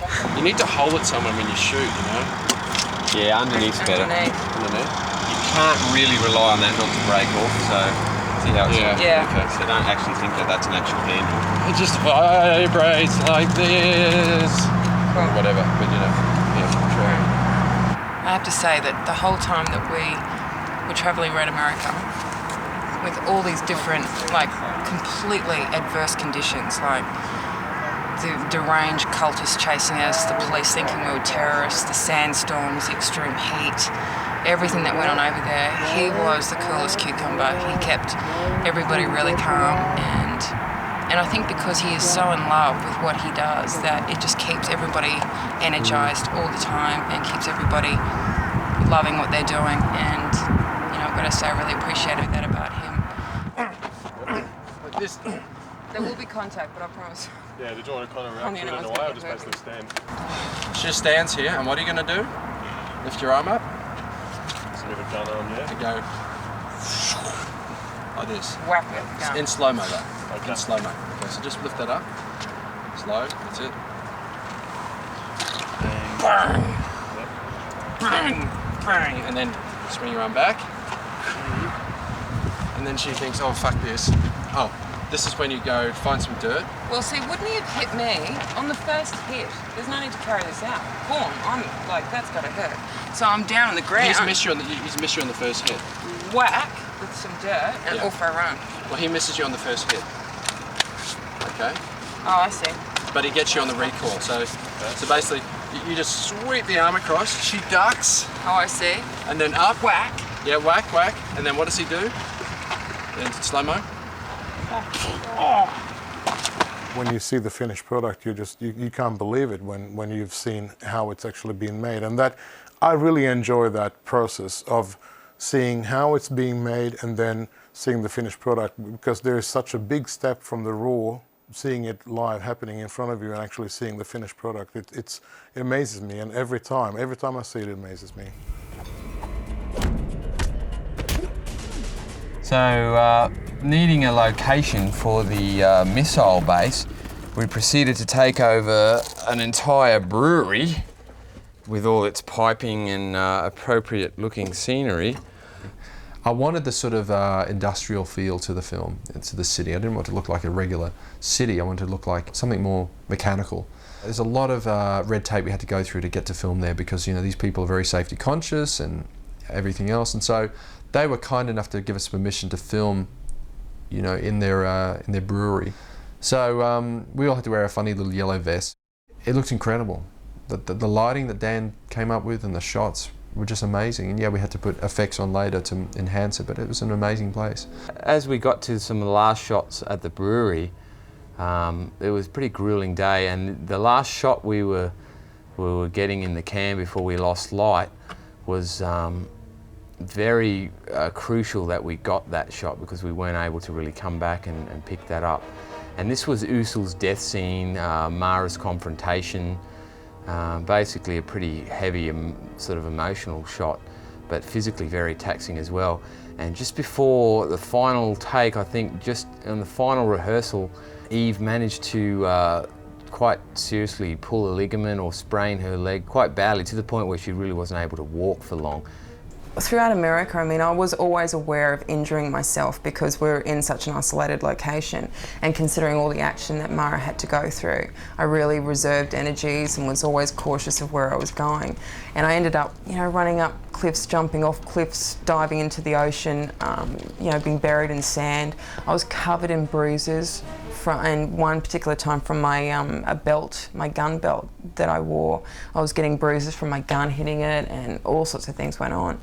And then we get back to Australia and I'm running along a tarmac and I actually injure my leg. It was the weirdest thing. There was so no danger.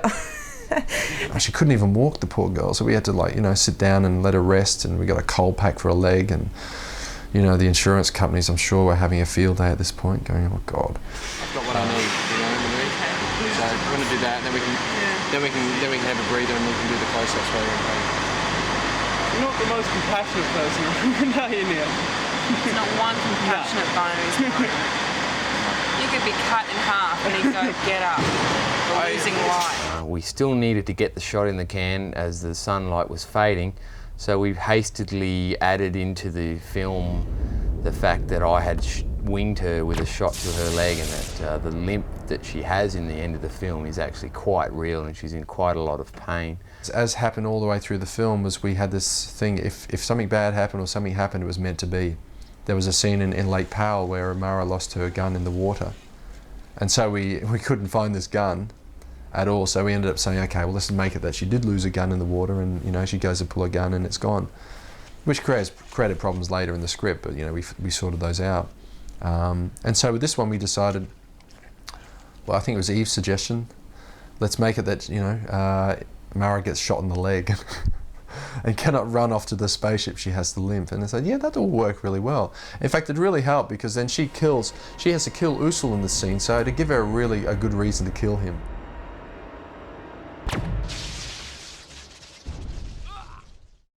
Mara was sitting inside a Nazi bomber, which, you know, had been put into this museum, and of course we're going to mat it up and it's all going to look different at the end of the day. We just wanted to use the cockpit part. Watching the missile, suddenly it accelerates, you get pissed off. They had military tanks, and I love military hardware like tanks and planes. It looks cool, and if you're a kid, it's great things. You know, it's great fun to play in. So we were just playing for real. I mean, wouldn't you just like to have your own tank and get inside and have it turn it into a spaceship and fly through space and, you know, do all this stuff inside and put weird lights in? And that's kind of what we did. We got a special camera to film inside the tank, and yeah, we made this sort of spaceship out of it. It was just so cool. They're good times. These are good times to have, because it's not every day you can try and, you know, do the inside of a spaceship and fly through and have adventures in space and shoot up, you know, other enemy vessels, and you can't do this in normal life. So it's just cool to be able to just jump on board and recreate some new reality. So yeah, it was a fun day at the War Museum. I had a blast.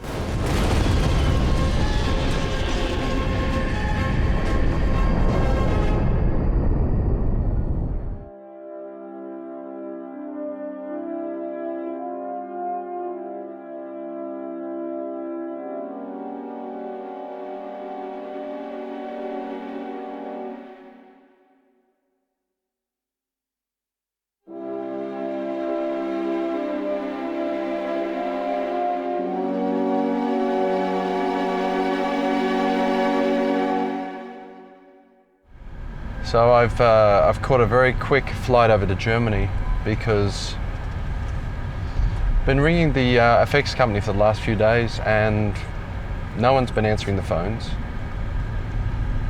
They've not been answering their emails. I've managed to make contact with the receptionist and she's told me things are not good. They've officially closed their doors, and come Monday, everything they own is going to be seized, including all the tape stock, all the footage, basically all of my effects footage from the film is also going to be seized. We're about to do something illegal, and I have no qualms doing this because something of mine is inside this building. I'm going to find a way in right now to try and get it. It's a little bit quieter now, so I'm going to try and sneak in and just hope no alarms go off.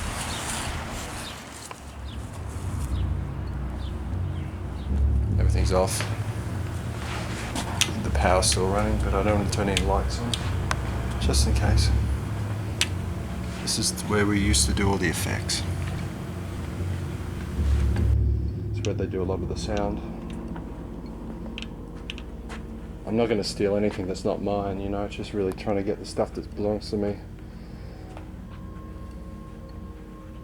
Can't see any tapes here, I have to go through to the back room. Those lights are still on, so I wonder if anyone's around. In one of these cabinets, I'm hoping the footage will be in here. So remember one of these sort of cabinets? No. It's going to take me a while to find what I need. I hope these people have been really good with their filing.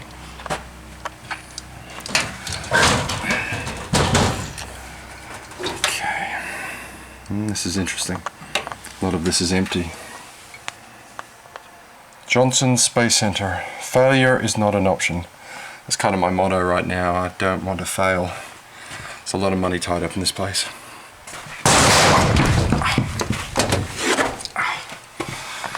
Second time I've done that. Guess I've got to stop playing with this camera. Shit.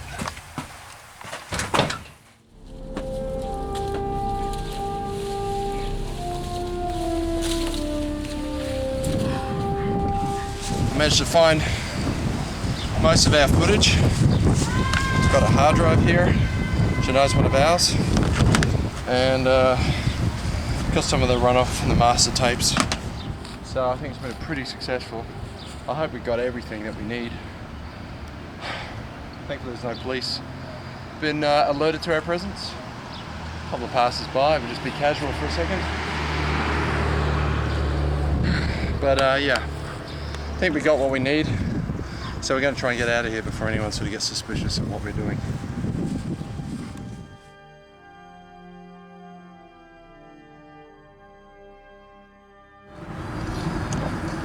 He's decided to do a bit of a runner, and we're chasing him through the streets of Germany, and it's he's already sort of broken a few rules, sort of weaving in and out of the traffic. Nearly had a car accident a couple of times, and he's basically just got in his car and started driving off, and we're trying to catch up with him because he's got a Mercedes and he's been weaving in and out of the traffic a lot, and it's kind of hard to keep up with him on these little country German roads. We got caught behind a couple of vehicles, and he's basically gone, but I think we know where he's headed, so we're going to try and we're taking a guess as to where he's gone. Klaus, ich muss meinen Computerfile fertig machen. Okay, Ja? no, camera, no. I guess with all the money problems, you know, the effects company going broke and everything else, I was left with very little money to actually do the effects for the film. So I realized, okay, I'll learn how to do it myself, and I'll buy the equipment myself, and, you know, put a few staff on to help me run this.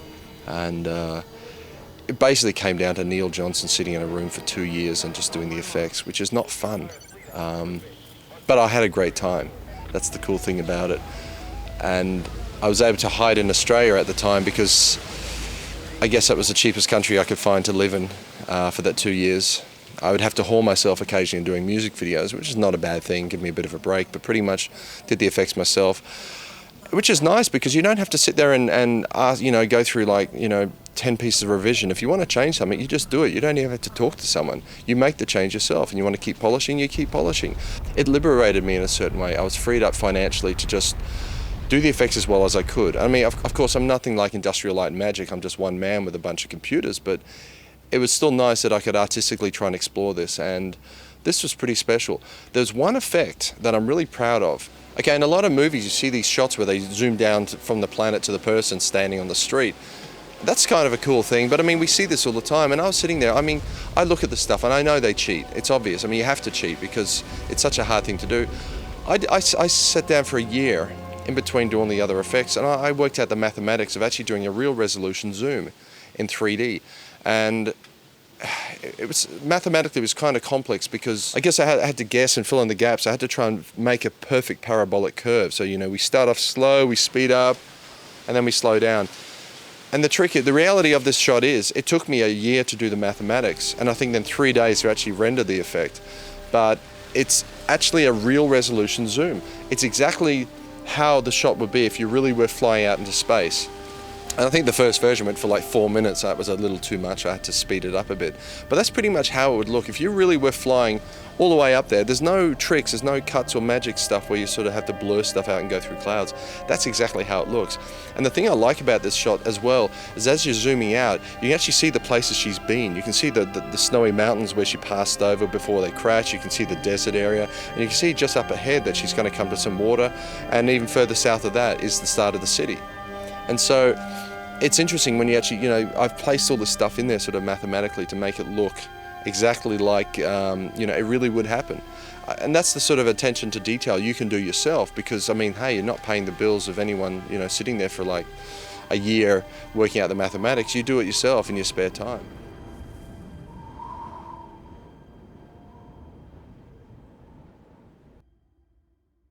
Here we are in Germany. It's getting very cold here. We're going to court now to try and get some of the money back. The people who's ripped us off, we've managed to track them down, and we've got legal proceedings happening. It's going to be a bit hard because I can't really speak much German, so I'm going to have a translator working with me all day. Unfortunately, they won't let any cameras into the courthouse, so I'll have to report how things go in the next couple of days once I get out. It's going to be a very tense time. It's costing me probably 25 grand in legal fees just to do all this, so I hope I get more than 25 grand out of it. We've just found out why it's getting so dark around here at 12 o'clock in the middle of the day. It turns out there's a partial eclipse happening, and if that's not a sign of what's about to happen, I don't know what is. So let's go inside and see what happens. It's actually real now. It's 7 o'clock at night. We just got out of the courthouse. Fortunately, I parked the car in the wrong spot, so it's been towed away. I managed to hitch a ride with the lovely lady who works in the courthouse. She's given me a lift back to the hotel. Everything went well. They offered us $50,000. You know, that was basically all they could come up with. We're doing extra scenes, obviously, that weren't in the original. Film. I decided to add these scenes in because I was not happy with the way the film has had a nice happy ending. It's too nice. Too nice? Don't you want to leave the audience with a warm, fuzzy feeling? Oh, they'll be left warm and fuzzy, but they'll also be left mind expanded. I don't need to think about it? Yeah, they need to think more about what's going on in the universe. Are you introducing new characters as well? I am, total new characters. Jesus. It's a whole new film, whole new scene, whole new sequence. It relates to the other scenes, but it's also a standout moment. Well, it's all about downloadable memories. You know, people can actually download their memories, and then, you know, in 1,000 years' time, you can actually relive the memories of all of our ancestors, if you wanted, or all the people who lived 1,000 years ago, because that's just technology. And so it's really taking upon that concept. And what happens if you're stuck in reliving those memories for about 6,000 years, and the processes start to break down. And why would you do that? Well, you've got three looks. You've got the astronaut look. Yeah. The Matrix Black Warrior knifey Usul look, or you've got the ragtag armour bits. I think let's try the ragtag armour first. Alright, come with me. Yeah. I was in Neil's last one to become one. That was good fun. Low budget, very intimate, very fun.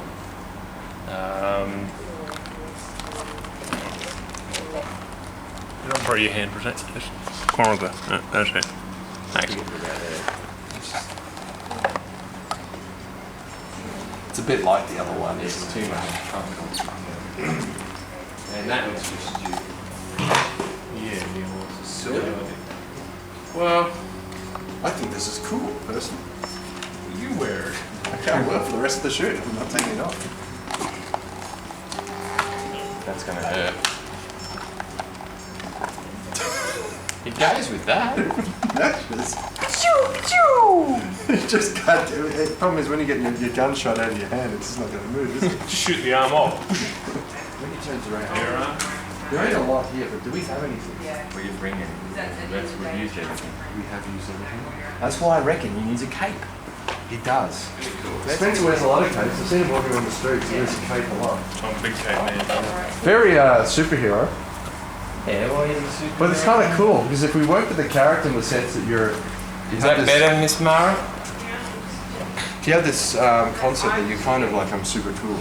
I was just very, very scared that the film would turn into something that resembles The Matrix or anything else, and I'm just not into that type of movie. And the ship shoots away from the proton storm. 3 balls of light follow the ship. Cut back inside, she says status. Status? So come in.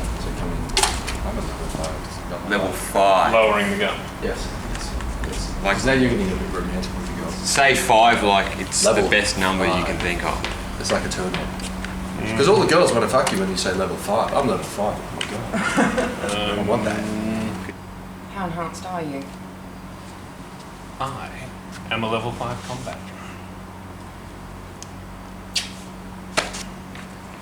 Whoa, that got me going. Neutralise weapons, mark. That's when we our guns. I want us to flow a little bit more. I'm a level 5 combat drone. Like that. You know what I said? I'm a level 5 combat That was so scary. On the cheek. It's on the cheek. First date, it's on the cheek. And he comes in with his hands, maybe to go for a throw. Grab his hands.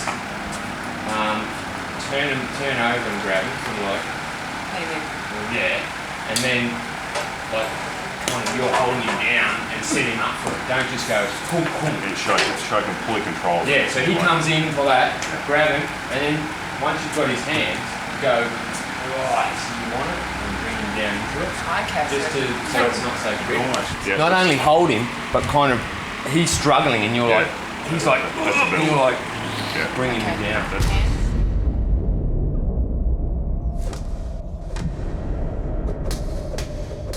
I'm going to take this out. And action. And you touch your leg, Eve.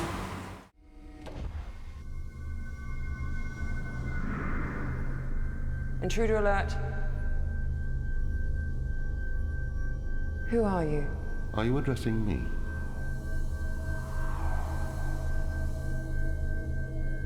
What are you? We were the Watchers. The Watchers? Obviously through the film many times we had budget problems, which forced me obviously to replace one of the name actors in the film.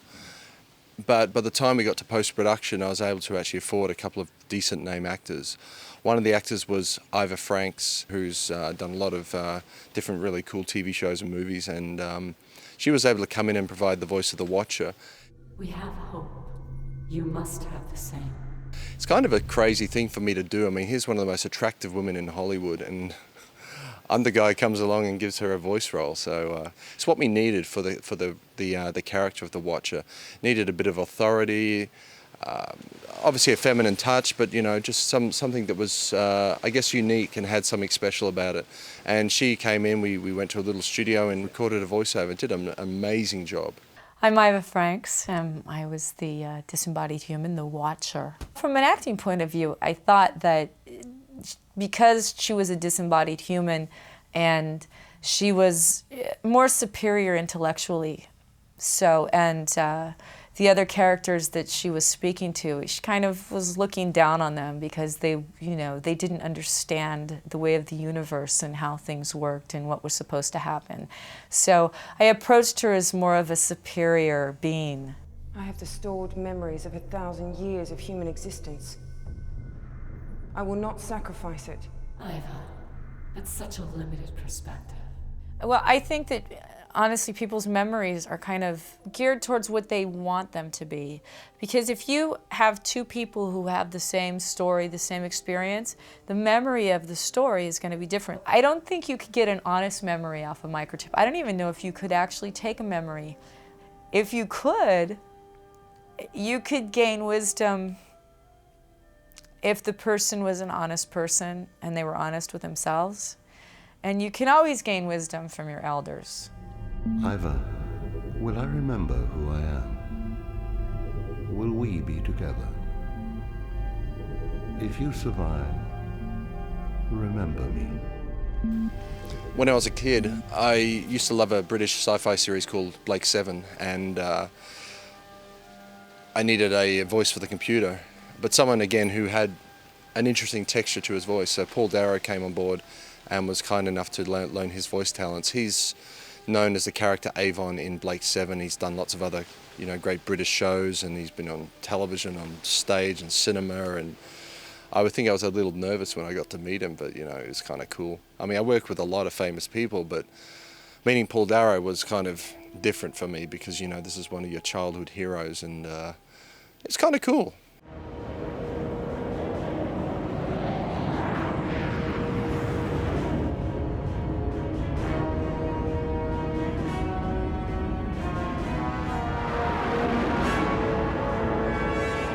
Well, I think the scale of the visuals needed something to complement it. It really needed a pumping orchestral score. Originally, we discussed something which is quite minimalistic, like lots of ominous drones, and they're still in the score, and that's the beauty of the score. It has its complexity versus simplicity.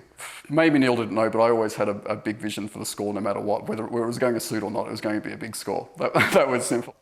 It changed in some ways. To tell you the truth, I probably cut back in certain ways because for instance, when Mara's traveling through the desert, you needed to follow her solitude and needed to get into the character's head, as opposed to for the underscore, you definitely don't need anything complex and thrashing around. That's simple.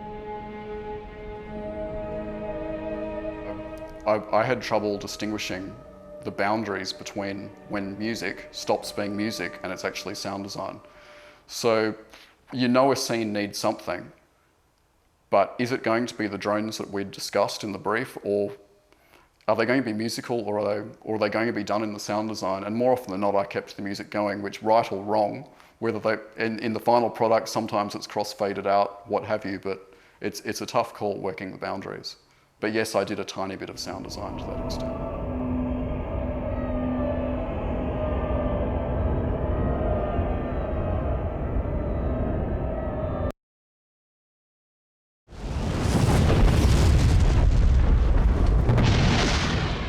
Neil's highly creative, but he doesn't want to thwart the process by trying to impose certain rules and rigid structures. He allows the creative process to be free. Normally, the directors I've worked with are pretty level at exactly what they want, and they're brutal about it.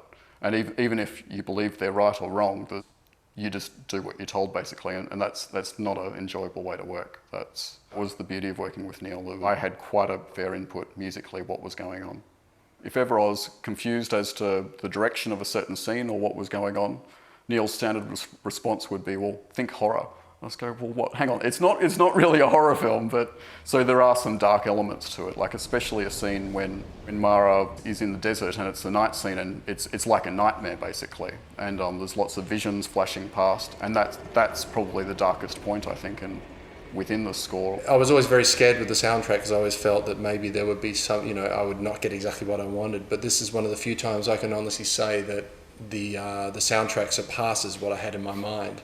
And I've worked with Owen now for 18 months, which really is, I guess, a good test of character. And there's not a second that I'm not in awe of what he does. And every time I hear the music, I'm still filled with the emotion today. I think it's the best part of my film, and I have no qualms in saying that, because I enjoy listening to that music soundtrack all the time, even 18 months later.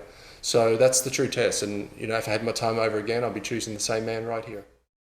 It's now October 2005, and I've just finished doing the sound mix tonight, and by coincidence, we have an incredible lightning storm happening, so it's pretty cool. 2 years doing special effects kind of rattles your brain. I just want to get out there now and have a bit of fun again in life and just enjoy myself and start writing the next 3 films. I can't stop myself. Once I do a film, I have to do another one, And I'm kind of on this mission. I don't know what mission that is, but I just like making movies, and I just keep doing it and keep doing it until I get to the point where I've got all that out of my system, but I've got a long way to go. I'm so happy doing this. Nothing's ever made me happier making films. It's the best thing I could ever do in life. I mean, forget the girls, forget the money, forget the hot sports cars and everything else, and going shopping and buying nice clothes. It's all bullshit, because I make movies, and that's the greatest thing in the world.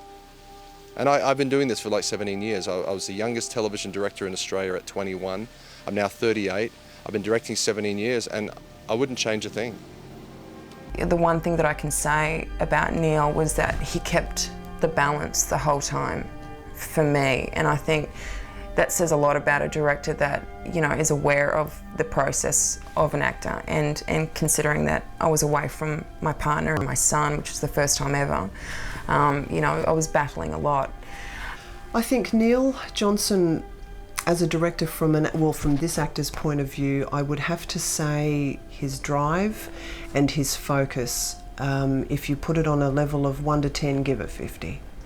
For many, many months and years, Neil was basically just his own man, and it was only him and his editing suite.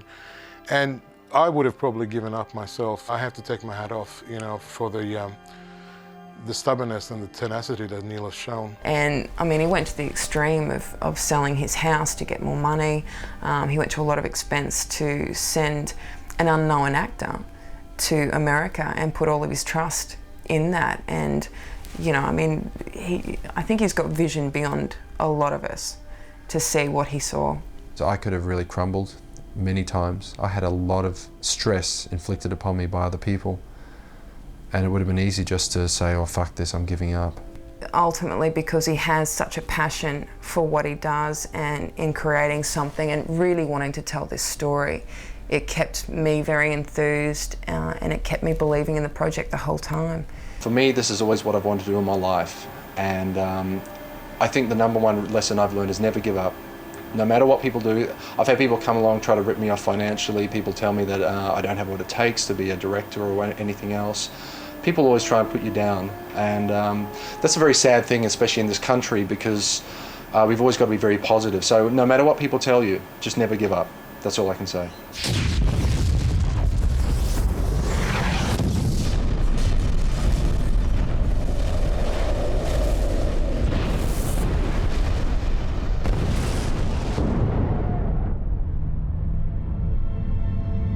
What has been will be again. What has been done will be done again. There is nothing new under the sun.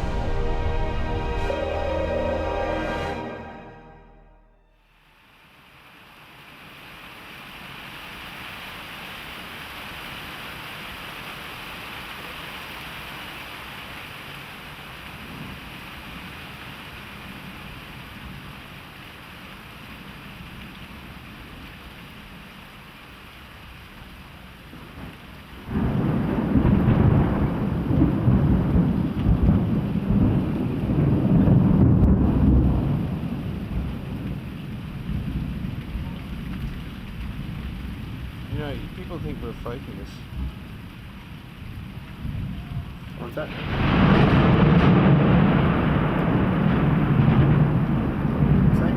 People would think we're faking it.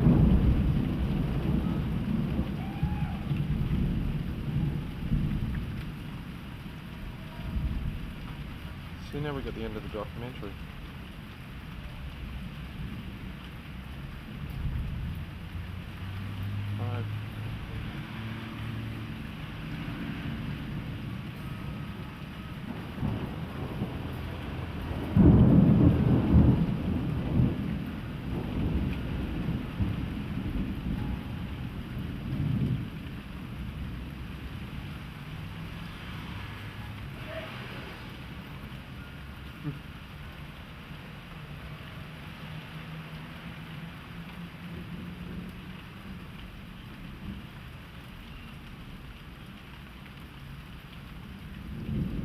See the lightning behind me when I was talking? Wow, did you see that one? Yeah, a bolt. Oh yeah.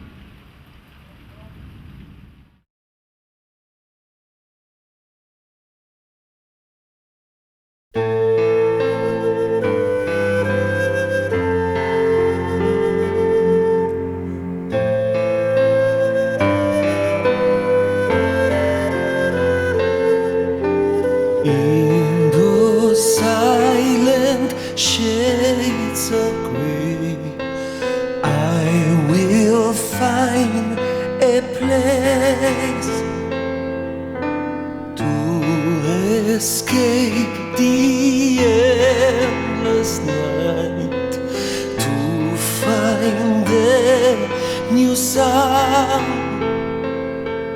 I know it is my fate, bound to aliens old tale. I'll be always there, fighting the ancient sin.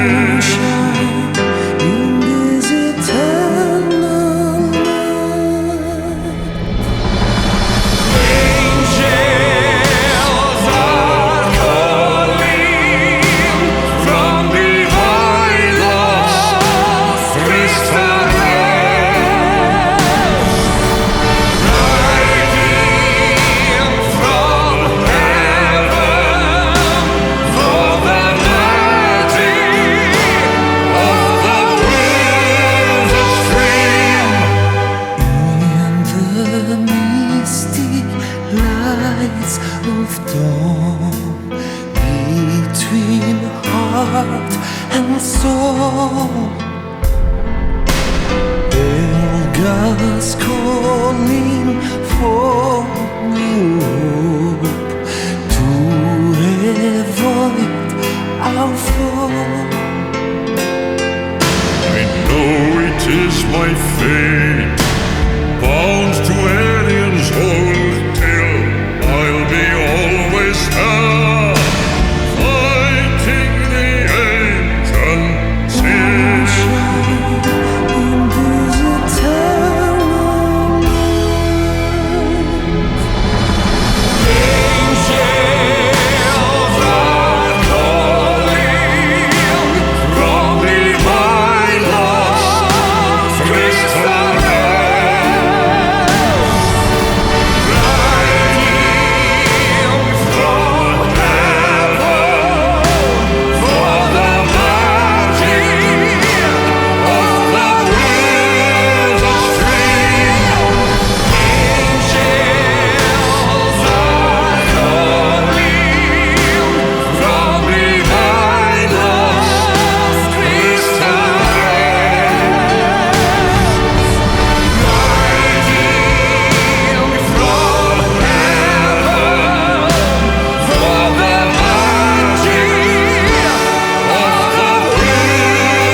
What has been will be again. What has been done will be done again. There is nothing new under the sun.